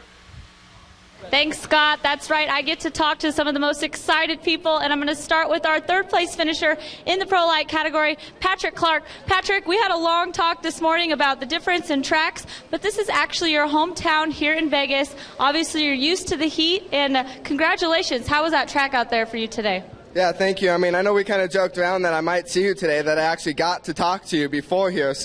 But yeah, it's my home track. Unfortunately, I never got to run this when it was core, but it's right in my backyard, and we figured, hey, we'd come out and run it. And it's an awesome feeling to be out here. The people at TORC, it's amazing. It's laid back. It's way different than anything I'm ever used to. But, I mean, I got to give it off to all my crew. We got a new truck, and they've been busting the butts all week trying to get this thing ready, and I'm just glad we can finally get a podium and start working on it. But I just got to thank, my friends, family, my crew, Billy for spotting me, Max's Tires, Method Race Wheels, just everyone that's backing me. I couldn't thank you guys enough. All right, well, big congratulations, Patrick, and hopefully we'll get to talk again soon. Yes, thank you, and hopefully Crandon will be there. All right, look forward to it. Give it up for Patrick Clark, guys. Moving on to our second-place finisher, Chad Horde. Chad, we talked yesterday on this same podium, but let's talk about that race up there. You were holding strong, you were holding clean. That was a very clean race out there with CJ. A lot of respect between the 2U drivers. Doesn't matter the age difference. It's all about talent and skill out there. Yeah, it is. And it's awesome to be here again on the podium. And we got the lead fairly early in the race, then led after the yellow, and I had one bobble, and CJ got me, and I was able to run him back down, get within contention, but I was going to have to put a fender on him to make a move on him, and we're not going to start playing like that this early in the season. I got a lot of respect for CJ, but we're just going to keep racing hard, and the Boss Snowplow, AMSOIL, Max's Tires, and the Walker Evans wheels, and the Fox Shocks. We're just here again. I just got to thank my crew and all the fans, and just pumped to be here again. All right, well, congratulations, and great sportsmanship up here, too. Yeah. All right, moving on to our number 1 finisher, CJ Greaves. CJ, you put out an awesome race out there. I know you were thirsty for this win today, but I'm going to tell you, Chad Horde, you had that lead out there, but Chad Horde was not going to give it up to you that easy. Yeah, he was definitely running good, and when I got behind him, I was like the exact same speed, and I was just waiting for a mistake, and he over-rotated a little bit in the back, and I got a run, and I knew the outside would be good through the sweeper, so we just held it. I thank him for running me clean. He came in hard there and checked up for me. I have a ton of respect for everyone out there, and I'm just glad to be up here, glad for my team. We had a bad day yesterday, and it's just great to be back. Anyone else you'd like to thank? For sure, my family, my crew, Monster, Toyota Maxxis, everyone that comes out, Method, Fox Shocks, Magnaflow, Team Associated, everyone that helps us, big thanks to them. All right, big congratulations to you and all the drivers up here. And, of course, one of the most important things about these racers is their sportsmanship. So give it up for your entire Pro 2 podium, Patrick Clark, Chad Horde, and CJ Greaves. Scott? Yeah, like I said, 2 podiums in one weekend is going to make for a very short drive back to Burke River. So big congratulations, Chad Horde, first and second. Obviously, our points leader going into round 3. Yeah, Marty Hart, I would like to find out what happened with him because I think it was nice that we heard Kelly say that he lost power steering. When did he lose it? Did he lose it because he went over that concrete barrier, or his vision was blocked, he went over the concrete barrier? Which was it? Was it the cart or was it the horse that came first? I'm kind of thinking the way he hit that wall so square that it had to be going into the corner. He probably lost it probably right straight out here in front of us coming into the corner. And, I mean, he made a few turns after, but you can kind of force it if you kind of know it's coming. Yeah, I mean, it's when you're – it's kind of – it depended on when your engine's rev real high in your street car, it's easier to turn. If all of a sudden you let it idle down, it's really hard to turn. I think as long as he's on the straightaway at full speed, high RPM, it was easy to turn. He probably didn't know he realized that he lost it till right in front of us, so he laid off the throttle to try and make the corner, and all he had to do to slow down was brakes. But the thing is, coming in this corner here, half the braking that they use is pitching that truck sideways. Right, and I raced dirt track cars when I quit motocross, and I had that happen to me one time in a race, and you don't appreciate power steering near enough until you lose it. And the guys back in the 50s and stuff, there wasn't power steering until, what about 1957, somewhere around that area. But in a race car, you're expecting it. It feels like you're lifting a 5-pound weight that it takes to turn the car. You lose it, it feels like you're using a 45-pound weight. And you literally, it feels like you have to get out and move the tires yourself to make that thing turn. And on a sharp turn like that, I mean, to hit you all of a sudden, you go, oh, no. You need the steering, you need the throttle or brake, you need something. But when it's that quick and the sharpest turn on the entire track, he had to be going, oh, I'm in for a ride now. I hope nobody's on the other side of this right-hander, because that could have been the case. There could have been somebody, it depends on what time of the race, it could have been taking that big sweeper in that last turn. But everything, fortunately, worked out except for that concrete barrier. It took the brunt of it as well as his truck. You know, what's that? I don't know exactly how the verbiage goes, but when you're talking about racing on dirt, you're supposed to dive into the corner as hard as you can before you hit the brakes, but then you keep on going until you see God, and then you brake or something like that. It was something along that line. And I think Marty, just for a scant moment, might have seen God going into that corner. Yeah, absolutely. I'd like to thank some of our sponsors like VP Racing Fuels, the world leader in fuel technology. And it doesn't stop at the track. Use VP small engine fuel in all of your outdoor power equipment. Ethanol-free blends for 2-cycle and 4-cycle tools. Ensure easier starts and worry-free long-term storage. Go to vp-sef.com for more info. That's some of that fuel I was talking about for your small engine, whether it be a line trimmer or head trimmers, anything like that. It stores and lasts a lot longer, whether it's pre-mixed or not mixed. And also Traxxas, I'd like to thank them. Traxxas manufactures the world's best-selling radio-controlled cars, trucks, boats, and helicopters, including the award-winning Slash short course race truck, nitro-burning T-Max, and the 100-plus mile-per-hour X01 supercar. Visit Traxxas in the pits or go to Traxxas.com to find your local hobby store. With over 30 vehicles under $300, get in on the fun with Traxxas, the fastest name in radio control. And now that I know that, Kelly and Taylor are there, and they're constantly at Traxxas. They're right down the road for me in Plano, Texas. You haven't got one? I've got to get one now. I've got to get two. I've got a 6-year-old. You've got to get 3. That's hell on wheels. One for me. Yeah. Yeah. One 6-year-old that's hell on wheels, and a 8-year-old. He turns 9 in about a week and a half. So maybe I'll get him one for his birthday as we look at the Traxxas inflatable. I saw some incredible stuff, and I've seen it. There's one right in front of me. Yeah. Son of the digger. Right. Monster truck, yeah. You've seen that in real life. But the stuff that they are doing with those trucks, that they will, the throttle response is unbelievable. It's almost electric. Literally, it is electric. But they get on the throttle so much that the front end wants to loop out. But yet the guy, if you're good enough, could control it and go in a loop out situation and either loop out and do a backflip or grab the back brake really quick and do a front flip. Or both in one jump. Or twist, like a front flip with a full twist in it. I'm like, you got to be kidding me. Uh-oh.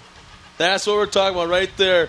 Ladies and gentlemen, we've been talking about sticking around after this last Pro 4 race and hanging out in the pits and, meeting the guys, getting some pictures, getting some autographs. And you know what? I always call fiberglass after a race weekend autograph material. And right now I'm looking at the first example of that here today. We got one of our young fans was able to get part of the door of Jarrett Johnson. He come running up here all smiles, and he's got Jarrett Johnson's autograph on it, and how cool is that? So congratulations to you, young man, and after the Pro 4 race, there's going to be a whole lot more of that going on. It'd be a good garage item or maybe up in your room. It's kind of sad. It's going in his room, I'm sure. My buddy Denny Stevenson, a 125 Supercross West champion, I'll tell you that in just a minute. Give us your best shots. Tweet or Instagram your pictures to #TORC. Again, #TORC. Give us your best shots. You can tweet or Instagram your pictures and use #TORC. That's for Twitter or Instagram. Check it out. Hey, buddy. Hey, are you guys? Is he on Instagram or Twitter? Here's a good shot. Yeah. No. How about your dad? You know what? We got to get a picture of you and Instagram that picture right now. We got to do that. How about this? Wow, that cool. Seeing some of looks like almost an onboard shot. Who took that shot in the #? There's Keegan Kincaid on the right side. On the left side, it looks like it's a Rigid Industries sponsor. Yeah, I want to say that's Joey Sylvester. K&N. That looks good. I mean, literally inside the truck with them. Yeah. Must be somebody in their crew, huh? You think? No. If you're not a fan, that's an up close personal look. #Twitter or Instagram with your favorite pictures. two good-looking guys, but where's the girls there, boys? Yeah. His hat says hi. You're minus 50%. His hat said hi. And a real good shot of the starting lineup at the opening ceremonies of Pro Lights on the right side, yeah. And my favorite, of course, Miss Torque Model Search. You can show us why you should be Miss Torque 2015 for a $2,500 grand prize. MissTorque.com, and you get to meet me, the official judge of the Miss Torque Model Search contest. Show us why you should. Show Robbie Floyd why you should be Miss Torque 2000. That's going to be our new motto. Instagram Robbie Torque? No. We're going to change this graphic to and it can happen anywhere. It could be back here in the casino. Show Robbie Floyd why you should be Miss Torque 2015. I'm going home tonight for sure. No, I'm serious. I'm not saying do anything bad. I'm just saying I could be the, I don't know, lead judge. Like a pre-qualifier. Mm-hmm. Yeah. Okay. Yeah. We'll go. I'll let you have that. Have that. I'm happily married. My wife told me to appreciate beauty. My mama told me that, and that's why I married my wife.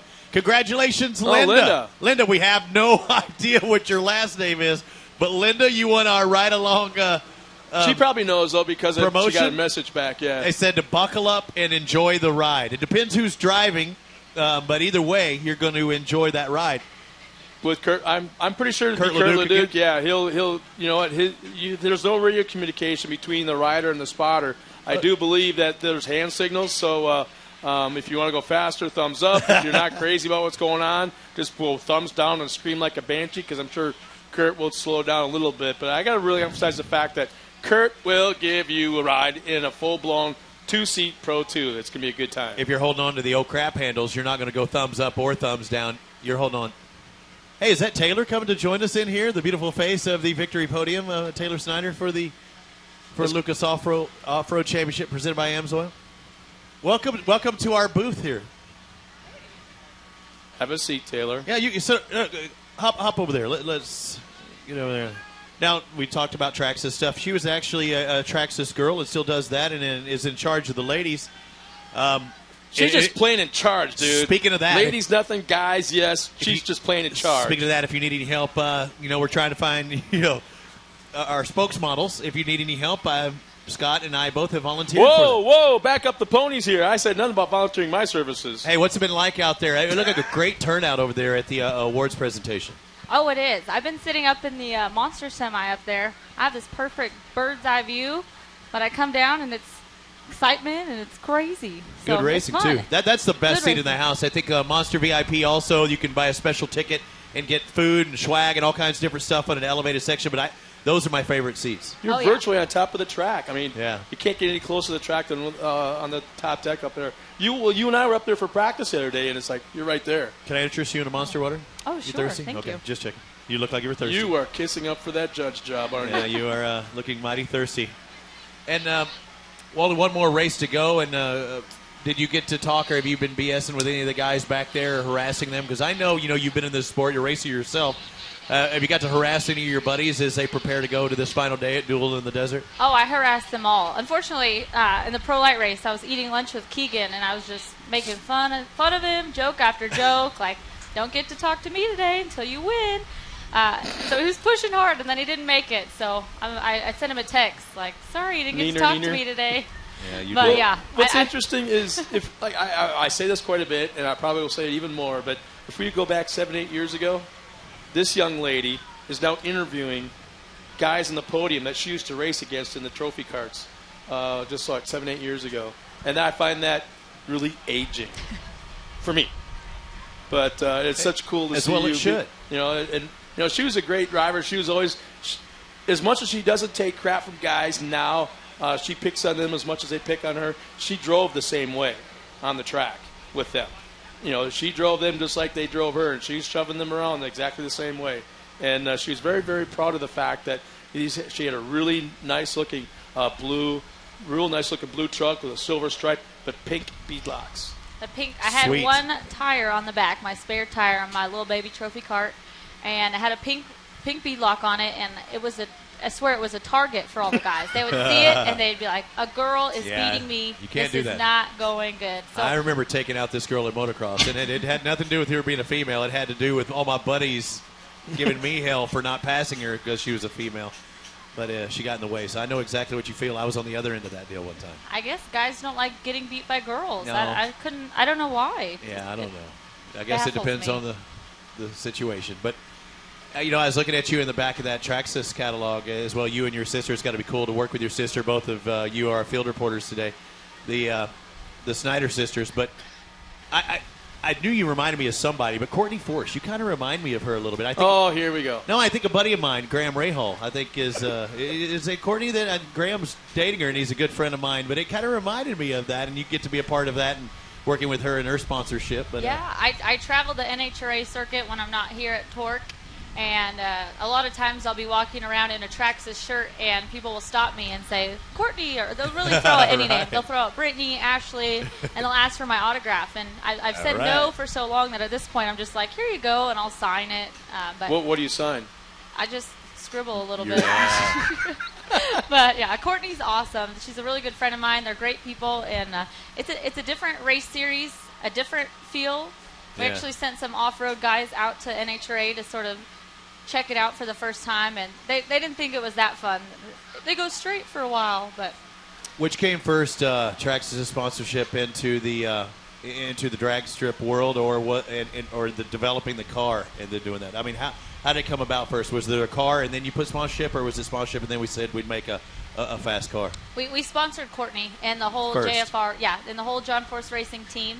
And once we found out how much the fans loved our support and we loved the sport Traxxas, it really developed that we have the one-of-a-kind Traxxas funny car. And talk about that thing. Explain that. The fans love it out there. It's really one-of-a-kind, full sponsorship decals.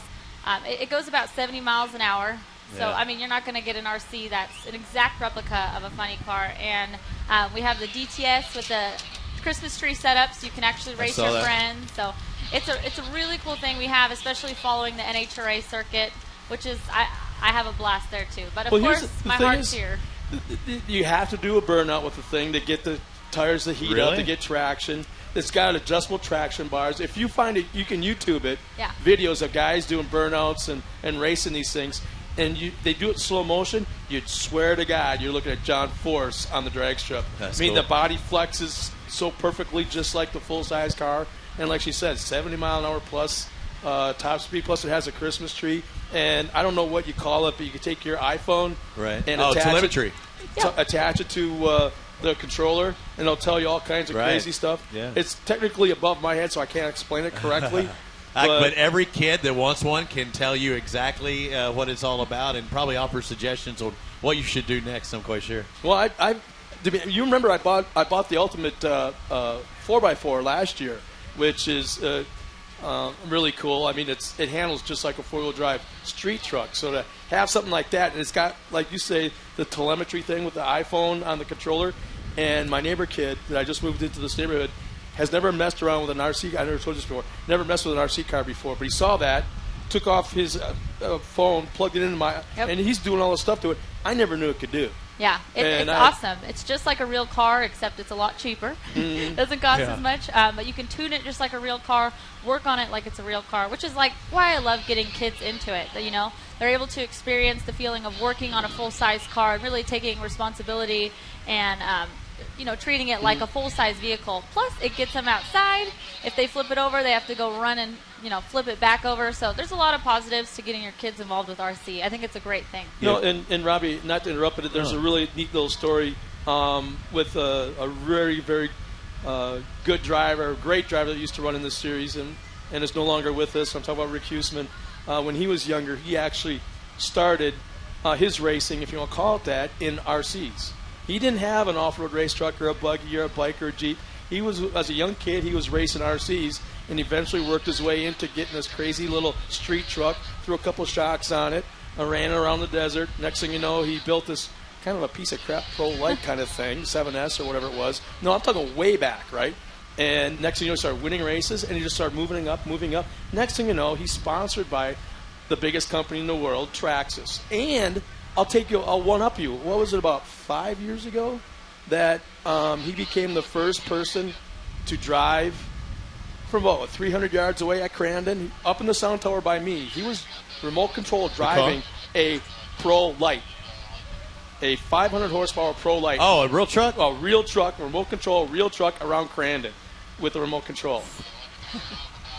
What was the insurance on that one? One of the Traxxas guys who actually physically drove it down in front of the crowd, he got out of it and walked away, and all of a sudden there's Rick Huseman up in the sound tower, and he's running it and he did a full lap. That's crazy. And, hate to say that he's no longer with us, so we miss him terribly. But Rick Huseman, you think about you almost every race weekend. I don't know if Michelle's here today, but she was here yesterday. Yeah, the thoughts when we talked about his passing just a moment ago, a guy that I didn't get to meet, but a lot of people, a lot of friends of mine are definitely were hurt that day, and it went around the Twitterverse there. Of course, we're up here with Taylor Snyder, one of our field reporters, her sister Kelly down there getting the scoop in the staging area as it looks like the drivers starting to work their way into staging, doing some track prep. Taylor getting the winners interviews. You see the walls, a lot of that roost on over there, the prep of the dirt, the watering of the dirt, getting ready for our third and final race today. Looks like we've got a Kawasaki mini race going on. That's Jenkins Brothers. So the guys preparing over there. Hot pit set up as well. Played a factor yesterday in a couple of our races. So, Taylor, at what level did you get? You said trophy, but what did you ever do pro lights? What level did you stop at as far as off road? Well, actually, that's how I met Mike Jenkins and Traxxas. I was offered to go test for the Pro Light for the Jenkins team. I didn't leave with a job, and my sister did, so that was kind of a sad day for me. But you have a job now. I worked TV for other off-road productions. And you're older than Methuselah now, too. I mean, what, are you almost 21 or something like that? I mean, gosh, you're getting up there. Don't even take me there. It's part of it. I used to tell her what to do, and boy, have things changed. And she's not even legal to go inside a bar yet, and I'm the one that's being told what to do. Thank you so much, Taylor. We're at round number 2 of TORC the Off-Road Championship. Pro 4 about to take off here in just a moment. Some track prep. You see the forklift out there right now, and that's kind of repairing that middle portion, that right-hand turn where the concrete barrier got dislodged. All right, we're going to step away for just a second. You see the water truck going and making its laps. The guys trying to pack that dirt in. We'll get ready for Pro 4 just after this. It's TORC, the Off-Road Championship, presented by AMSOIL. Ready. Drive. And 90 degrees up on 2 wheels. Fly.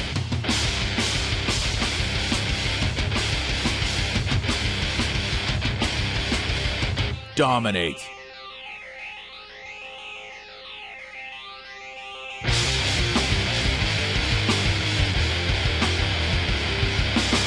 Celebrate. MagnaFlow.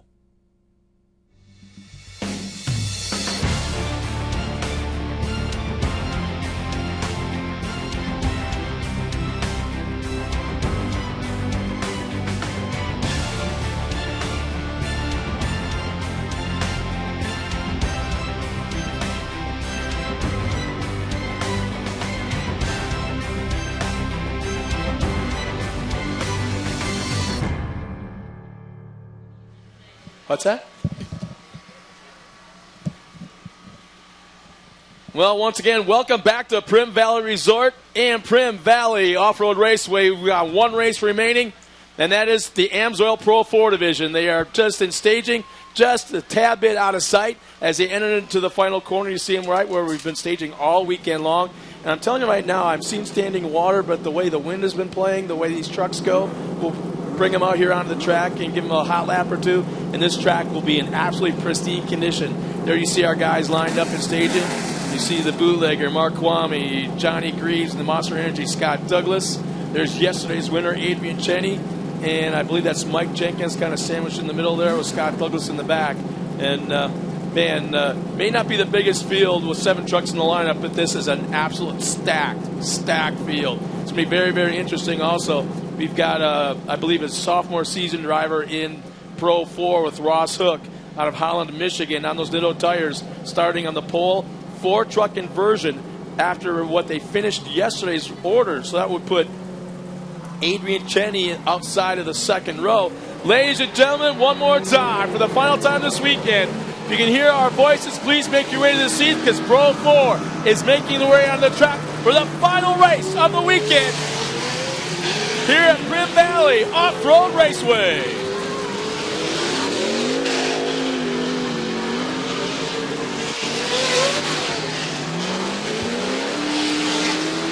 So it makes me wonder when I hear Johnny Greaves' motor and whining so loud. Is that the same motor just had to been gone through from yesterday, or does he just pull one out of the hat and say, let's do it again? I think he's got a really nice, well-protected, heavily insured plastic crate that was shipped to him right from TRD, Toyota Race Development. Well, ladies and gentlemen, here's our lineup as they are on the track. Starting that 7th spot out of El Cajon, California, and Bonduel, Wisconsin, just outside of Green Bay. It's the Toyo Tire, Amsoil, Boiler Exhaust, number 7 of Scott Douglas. Starting in 5th, out of Plano, Texas, Cooper, Traxxas, Cooper Tires, Amsoil, Fox Shocks, Impact, Safety Ford, that is Mark Jenkins. Alongside of him, his brother, another out of Plano, Texas, at 25, the Traxxas, Cooper Tire entry of Mark Jenkins.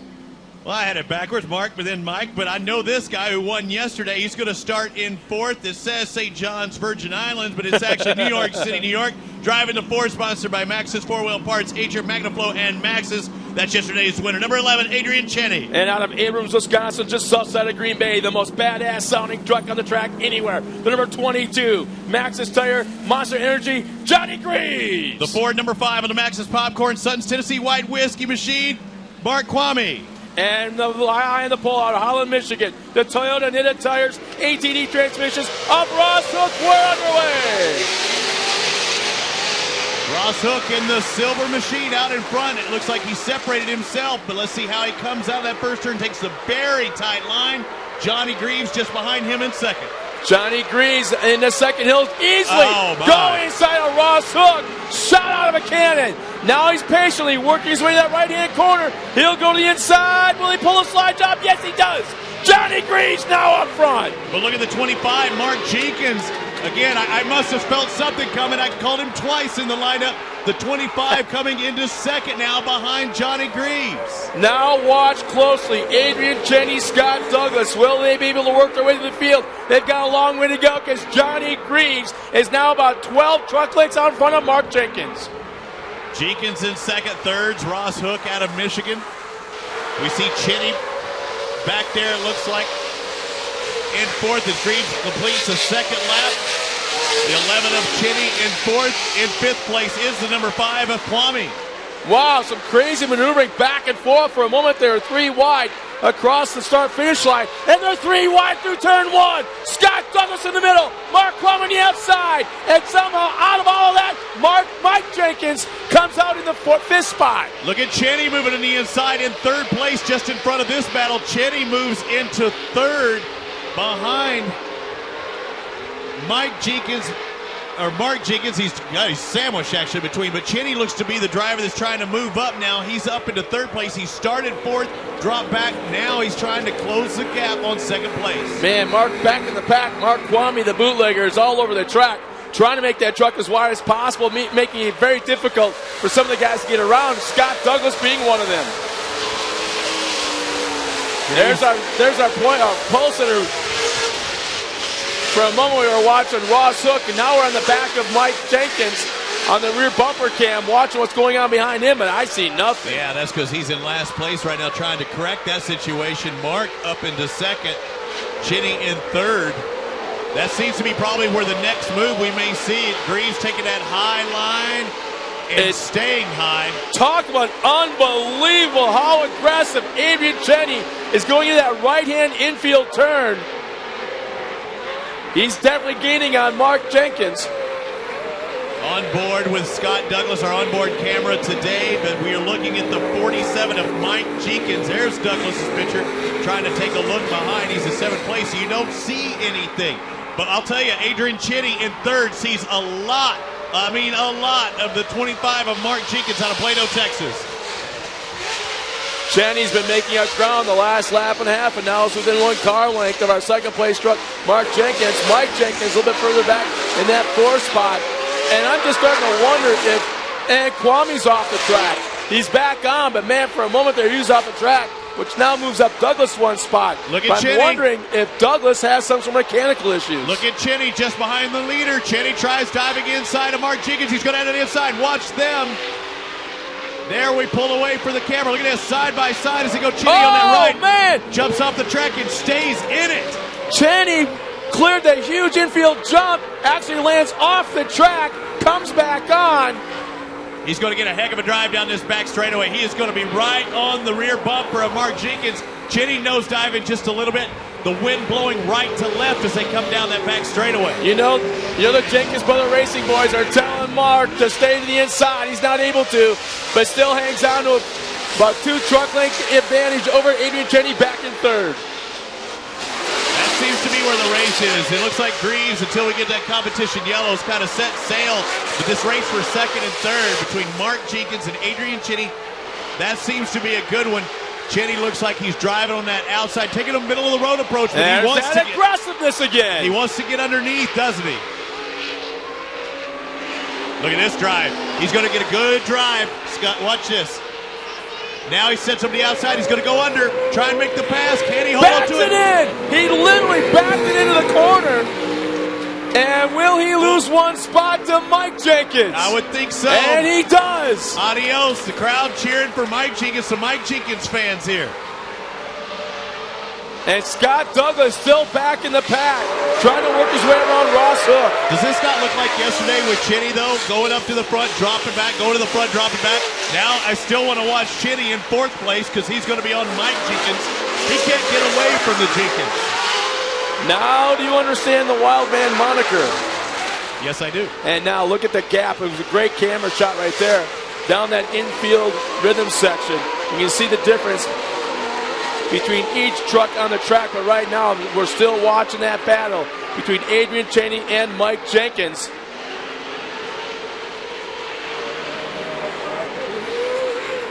And that's the race for 3rd and 4th. Mike Jenkins, the 47 Traxxas machine, in 3rd. Cheney gets a nice run out of the corner. He does quite a few times there. He gets good bite and drive whenever he comes low. But yet, that Toyota's just singing sweetly. Look at the 2 lines here. Cheney taking the extreme inside line. It might be a shorter distance. He's looking for some kind of traction that Jenkins didn't have up high. Into turn 1. Jenkins slides a little bit to the outside. They're almost side by side. But watch this. Cheney's going to drive hard, and then he's going to try and square up and go underneath. Watch Cheney in the orange. Squares it up. Can he dive underneath? Here's his goal. Not able to do it this time, but again, watch how fast he is in this next left-hand turn. He's going to be side by side going into the last tight left. It's almost like he's setting up the pass about 3 corners before he gets there. There it is. Cheney now tries the inside, up on the inside, banking, up on 2 wheels, still on the throttle, still alongside Jenkins. You know his spotter, Mike Jenkins' spotter has to be selling him inside. Cheney is extremely inside. He's got only outside to drift. Look at this, coming down the front straightaway. Cheer him on as we're under competition yellow, and it looks like Mike Jenkins is going to be able to hold on to it for this lap. So that's going to set Cheney up on the outside of row 2. Because he was in 4th place. Man, my heart started pounding for a second there. I go, where's Greaves? Where's Greaves? Where's Greaves? He was gone. And he was actually on the backside. You couldn't quite see it. You know what? We just took the competition yellow. We'll be right back after a quick break for more second half racing action. Emergency safety crews depend on their gas-powered equipment to start when they need it. That's why they use VP small engine fuels, formulated with no ethanol to prevent fuel system damage and ensure easier starts. Designed for both 2- and 4-cycle engines. Try VP small engine fuels for your gas-powered tools so they'll start when you need them. Order online at homedepot.com or visit your local dealer.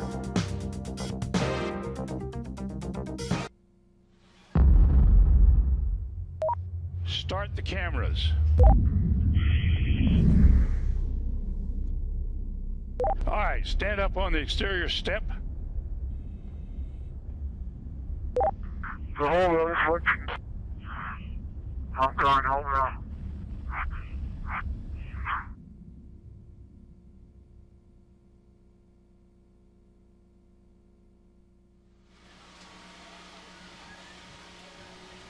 Once again, welcome back, everyone, for the second half of the race. We are about one corner away from taking the green flag for the first, last race of the day, second race of the weekend.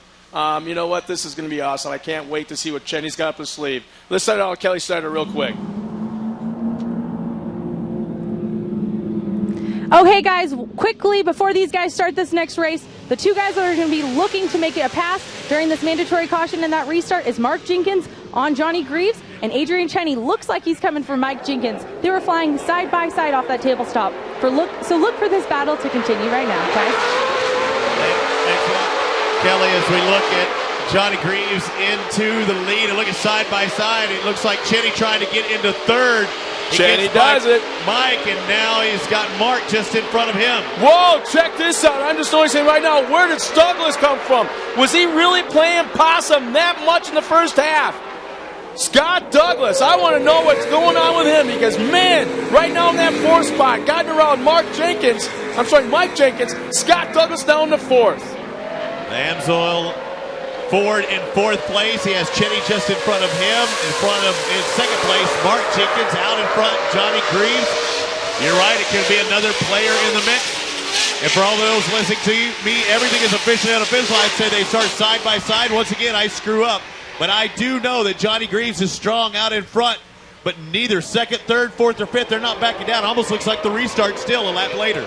And the aggressiveness these guys are driving is absolutely amazing. The way they back these trucks into that right-hand turn, the G-forces are feeling. We were talking to some of the pro-light guys. They're 400 horsepower, that they're 450 horsepower they're running. These guys are running 9, so imagine the G-forces they're feeling. Oh, man. Look at Adrian Cheney. He tries going low. And remember, these are four-wheel drive trucks. You can typically go lower than the two would go earlier, especially the lights before that.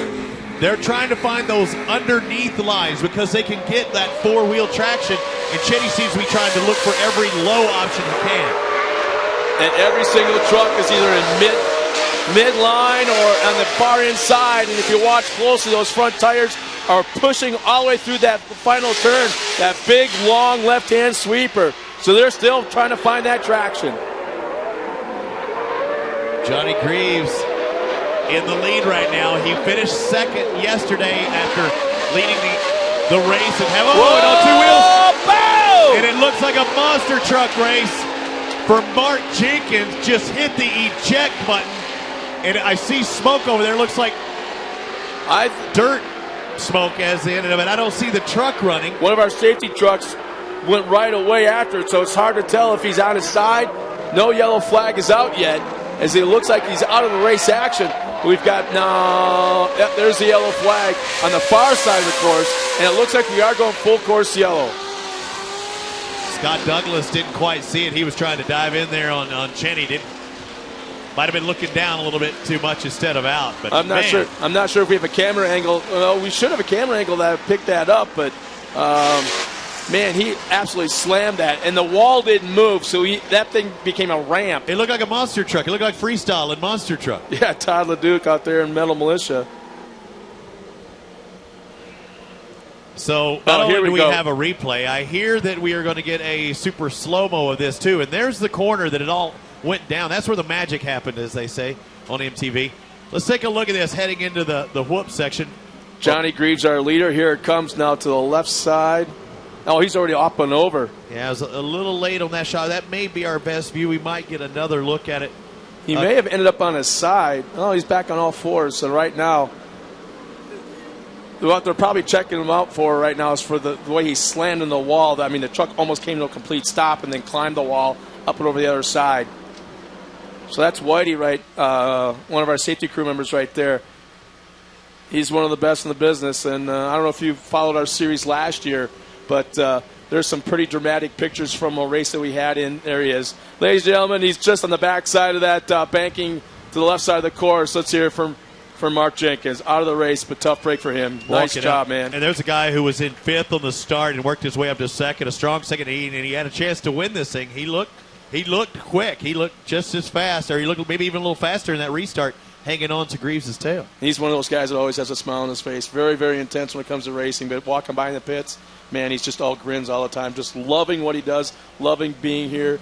And let's see if we're going to go green flag this time by. Once again, Johnny Greaves up front, Adrian Cheney in 2nd, Scott Douglas in 3rd. Well, now you have Cheney in 2nd. This is the inverse of the situation we saw yesterday. Or no, it's the same situation.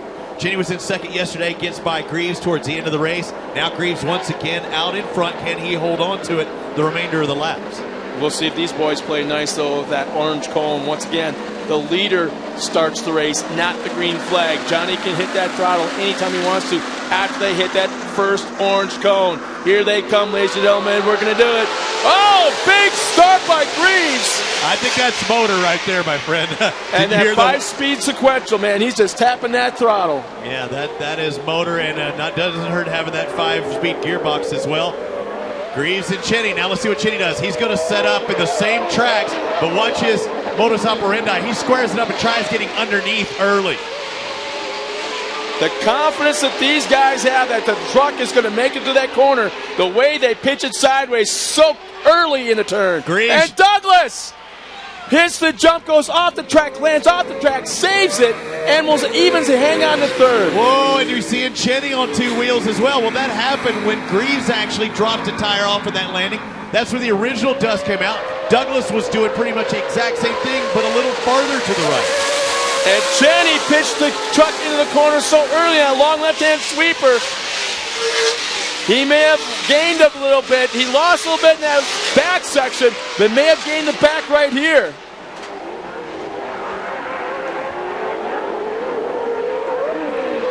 Boy, this may be Johnny Greaves' race to lose, because he obviously has the fastest truck out of the corner, and that's the biggest thing right here at Primm Valley right now, is being able to pull these trucks out of the corner, drag race them into the next turn. You see how it was what he talked about the very first time when we stood on top of that Monster Energy Tower on the first day of practice. He was talking about that right-hander being outside. You're usually stuck to the outside. That's not the case for him. He's able to take the outside and the right and still make that inside with all that momentum and a shorter distance to clear that double. He enters that long left-hand sweeper on the inside of the corner, exits it, lets it slide all the way out to the wall, and uses that berm to accelerate out of the corner. Greaves now to about 6, maybe 7 truck length lead. Douglas still in 3rd. Mike Jenkins now in that 4th spot. Will on 2 wheels back there in 4th. Greaves just in command right now. Is just waiting for a mistake to happen. And Cheney, once again, Steve Kingsler sprint car style, backs that truck into the corner. He is going backwards as he enters the turn. The bumper is actually in front of the front bumper as he backs into the corner. How do I explain that correctly so you understand? I'm still wondering. Wow.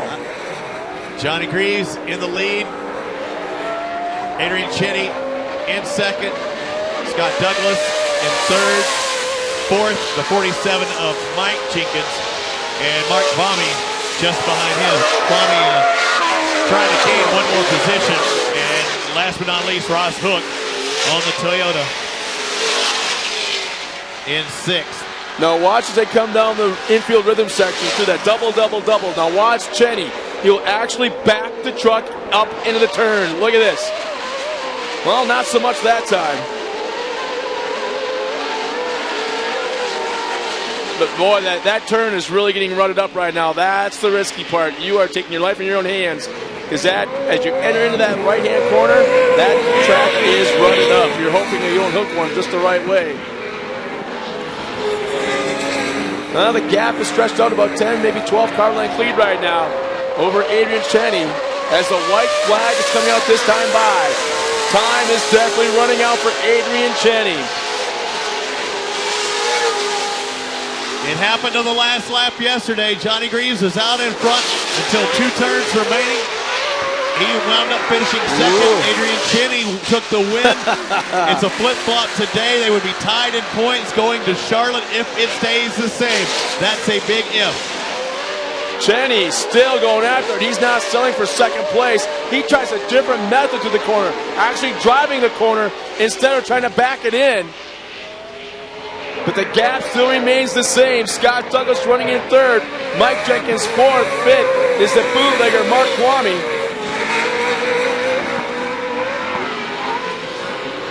I think he's got it. Yeah, one more turn.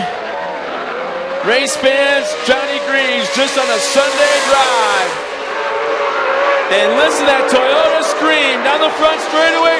Your win in the AMSOIL Pro 4 will be Johnny Greaves. Second will be Adrian Cheney. Scott Douglas hangs on for third. Mike Jenkins fourth. Fifth will be the bootlegger, the Popcorn Sutton White Whiskey, Mark Kwame, and Ross Hook following up with the field. So we're going to step aside for just a moment. We've got plenty more. We've got our victory podium as well. You want to go over there, don't leave. Go check out all of our sponsors. A lot of them like to sign autographs. We're going to take a step away for just a moment and be back with our trophy presentation.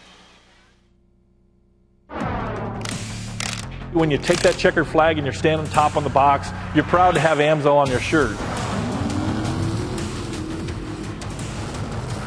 But I tell you what, when you take that motor apart in the dyno room and you look at those bearings and you see how great they are, you're really proud to be an AMSOIL driver and to be representing a team that has product that's that good.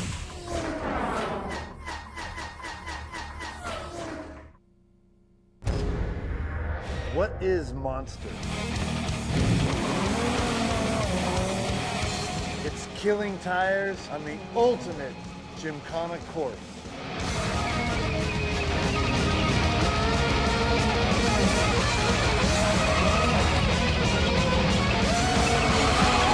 I'm Ken Block,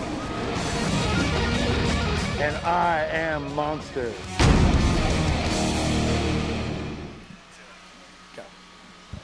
Once again, welcome back to what is close to be the end of the weekend. We got a big trophy presentation coming up in just a moment, but in the meantime, let's take a look at that Pro 4 race we just witnessed. Yeah, nice backdrop here, of course, in Primm, Nevada for rounds 1 and 2 of the Duel in the Desert. Quite a roller coaster in the background, quite a roller coaster in the foreground, as we see once again. This time it is the Pro 4s. There's Richie Kuloff, our pace truck driver with the live shot, it looked like. Is that his name? Really? Richie Kuloff? Richie Kuloff? I was like, because they were cooling off then. I thought you were just like, I thought you were giving him a nickname there. Well, here's the first lap coming into turn number 3. I'm sorry, yeah, turn number 2, actually. And Johnny Greaves was just so lucky. He found the right the needle, the right thread, and just went right down the middle of it and came out with the lead. And the whole first half, I was really confused by right there Scott Douglas, well back in the pack. Something I thought was mechanical. But he has proved me wrong. He's so confident. Ended up working his way through the field. Once again, here's a battle for position as Adrian Cheney, again, backs into the corner right there, man. Mark Jenkins able to take advantage. Again, Cheney comes back, battling now with Mike Jenkins. Yeah, the Jenkins now look to the left of the screen right here. This is where, I'm sorry, right side of the screen. That's Mark Jenkins just pile driving the outside fence. And we didn't know at that point if he was on his side, upside down. But I believe he ended up on his wheels. And once again, here's the aggressive driving of the wild man going after Johnny Greaves. Up on 2 wheels almost every corner. Johnny Greaves adds another win to his resume. And, man, what a sweet sounding first V8 victory. That thing is, yeah. First victory for the 2014 season. That first added up to that second yesterday. Ties the second and first by Adrian Cheney. So just like we saw in another class earlier, we have a points tie going into our second stop at Charlotte, North Carolina. Yeah. Well, you know what? Let's take another quick break before we head to the podium as we come back. Once again, we hope everybody had a great time. Stick around for the podium. It's going to be a very interesting interview with both Johnny Greaves and Adrian Cheney as they are now tied for our points lead. Hang around. We'll be right back. We had these torrential downpours, and these trucks are not designed to have another 2,000 pounds of mud put on them. And then you pack the radiators tight. The tranny gauge, the water gauge, the oil gauge, everything's pegged. The AMSOIL product came through for us and kept the rear end, the transmission, and the engine all running fine. And I tell you what, we were ready to go for the next day and pretty proud of it.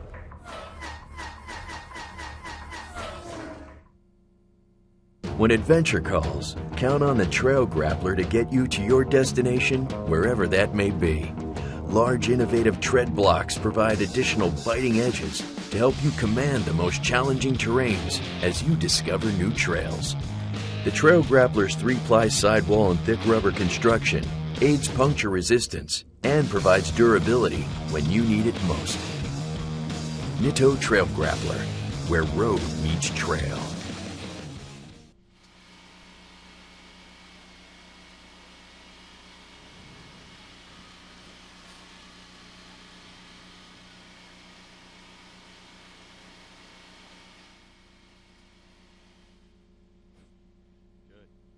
Did you hear? It's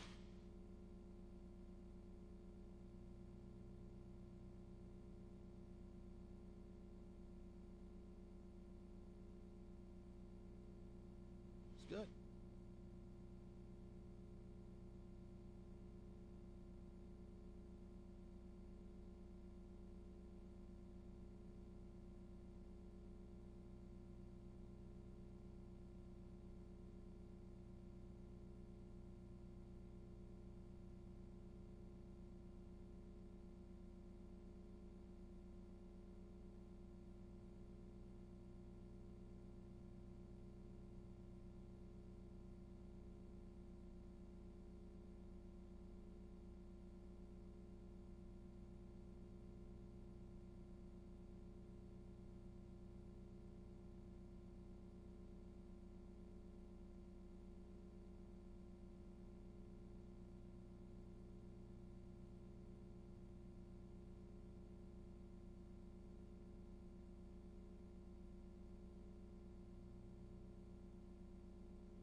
Welcome back to the finals, or the final afternoon of TORC, the Off-Road Championship, presented by AMSOIL. Scott Rain, it was an awesome event as we were in the backdrop of the roller coaster here at Primm Valley Resorts and Casino, and it was quite the roller coaster on track as well. Yeah, I'm actually pretty surprised. This is my 20th year of being involved in off-road and opening weekend racing action.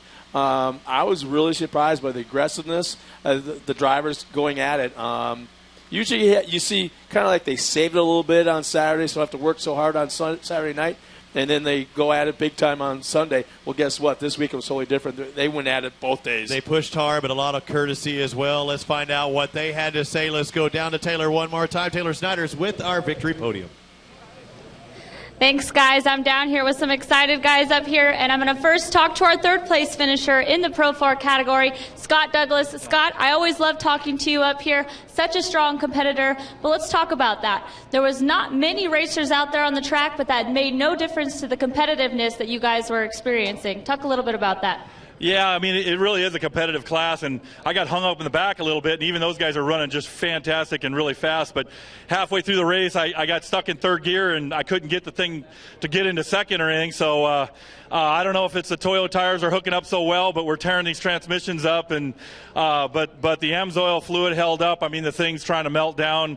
It worked out real well, and I got to thank Borla Exhaust and Walker Evans Racing, too. These guys, it was a great race. I tried to run with them, and I made it exciting for the fans, because I knew the only place I could be really fast is on the big straightaways. So going through the whoops, I was just wide open, never lifting. I'd throw it into 2, and there'd nothing be there. So, but it was a great race, and congratulations to these guys, and congratulations to TORC on the with BJ on the first event. I think it was a big event. I think all the fans enjoyed it, and hope we're going to be back here at Primm. Well, we hope to see you back up here on the podium, too. Okay, thanks a lot. I want to thank my crew as well. They did a fantastic job all weekend. All right, we'll give it up for your third place finisher, Scott Douglas. Moving on over to someone I spoke to yesterday in the top, Adrian Cheney. Adrian's such a strong competitor, and we were talking in the pits yesterday about you can never give up, you can never back off your game because something could happen on the last lap that would let you up there. And of course, Mark Jenkins over the wall, that gave you an instant in, and of course you ended up here on the podium. Yeah, when I got by Mark and I saw Johnny was right there, and I thought, oh, now I can get around him just like yesterday. Unfortunately, he didn't make a mistake, and so I couldn't catch him, and congratulations to him. But the track was tough, especially that sweeper. And I'm an inside guy, so I'm always hunting on the inside. Johnny was running the cushion, but Max's tires were doing good, and I couldn't come up with the win. Well, there's always next week and all the next races, and of course you're the wild man, so we expect a lot for you this year. Thank you. The wild man's back. The battle's even going into Charlotte. We'll see who comes out the victor. I can't wait. Give it up for guys, Adrian Cheney. Moving on to talk to our winner, Johnny Greaves. Johnny, this has got to be a special track for you. CJ took the win earlier today, your son, and you took the win last year at the season close. I believe you both also took the win, so how does Primm feel for you? I'd say we like Primm quite a bit right now. We could race the whole season here, but all these guys are pushing hard, and Adrian's really stepped up his game this year. And he's always had the speed. It's just they had problems and gremlins and a new truck, so we knew he was coming and we expected it. And Scott's always there, so I know what I'm in for the rest of the season. And it's going to be a good season to watch, but. I'd be lying if I said this was all about me because that win was all about my crew. They stayed up till 5 in the morning. You saw what I did to this thing yesterday, and they fixed it, and they smiled the whole time they were doing it. So that win is dedicated to you guys. You guys work your butts off, and all I can do is try to make you proud. Anyone else you'd like to thank?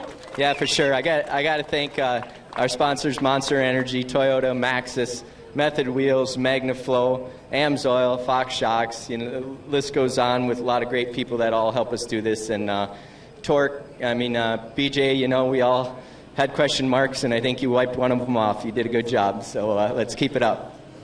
Well, the Duel in the Desert was just that, a duel, and we can't wait to see what TORC Charlotte has to bring, and of course to see who our Pro 4 victors are at TORC Charlotte. So give it up for your entire podium. We have up here today Scott Douglas, Adrian Cheney, and Johnny Greaves taking home the win. Well, Scott, back to the booth for the final time as we see that victory podium. Another exciting day of racing here. Capped off by that Pro 4. It wasn't exciting for Johnny Greaves as it was yesterday, even though he had the win. Yesterday he had the drama, but he'd much rather be in that position. But now we have, in 2 different of our 3 classes, we have multiple points leaders. That's what's really interesting. How much can change in 24 hours? You're on top of the world. You won the first race. You think you've got everything going. You kind of clean things up a little bit. You do a quick nut and bolt run, make sure it's nice and tight, and then the next day, from the penthouse to the outhouse, totally changes things. Well, that's it for this. As far as race, we can take a look back with our Replay XD. Some great shots as our final time on camera. Replay XD giving us a few look backs throughout the race. Let's take a look at these and see what they had to offer today in this edition of Replay XD. We're going to see some of the speed down the front straightaway. This is a fast track, and the win and how the attitude of the truck was throughout both yesterday as well as today. This camera shot or that camera angle I really like because you're able to see the smallest little chunks of dirt that fly around. The high definition, I guess you'd say, really equates to the action that's going on in the track. We had 3 different winners today. Jarrett Brooks, CJ Greaves, Johnny Greaves. Kind of sets the tone for the rest of the season. The next stop's going to be the showdown in Charlotte in just a few weeks. So we move from the West Coast to the East Coast. Some of the drivers changed. The dirt's definitely going to change. We're talking way different. This is desert dirt, obviously. It's that fine, silty really, really fine things. It's almost like powdered sugar. There, we are going to be talking about red clay, the real stuff, what everybody talks about. Tackiness, tons and tons of traction. Husqvarna Showdown at the dirt track in Charlotte, North Carolina, April 25th and 26th. We hope to see everybody there. It was a good one. It was my first TORC, the Off-Road Championship presented by AMSOIL event. And, Scott, thank you for being my partner here today as well. I am so excited to have you on board, and I want to welcome you one more time to the Dirt Nation, or the Off-Road Nation. And, you know what, keep those two wheels and those handlebars off to the side, because I'm going to get you bit by the bug real hard. We're going to throw you in that Pro 2 2-seater and really show you what it's all about. So once again, don't forget, we're going to be in Charlotte, North Carolina at the Husqvarna Showdown at the dirt track in Charlotte, April 25th and 26th. We've had people drive up from Atlanta last time we were there, and I had rabid NASCAR fans are going to be there. So don't miss it. If you can't be there, once again, we'll be doing it on the World Wide Web. Once again, thank you for everyone all across the globe watching in. Our service people that had a chance to do so, thank you so much. We hope to see you in a couple weeks as well. Don't forget, go to our website, torqueseries.com. Keep up to date with everything's going on. Like us on Facebook. You're the Twitter guy. Twitter. You're the Instagram guy. Hashtag TORC. It's all about keeping that online social presence. Again, next stop, the Husqvarna Showdown. That's in April 25th, 26th in Charlotte, North Carolina. For Scott Rain, I'm Robbie Floyd, Taylor Snyder, Kelly Snyder. We'll see you all in just a couple of weeks at that Husqvarna Showdown. We'll see you then.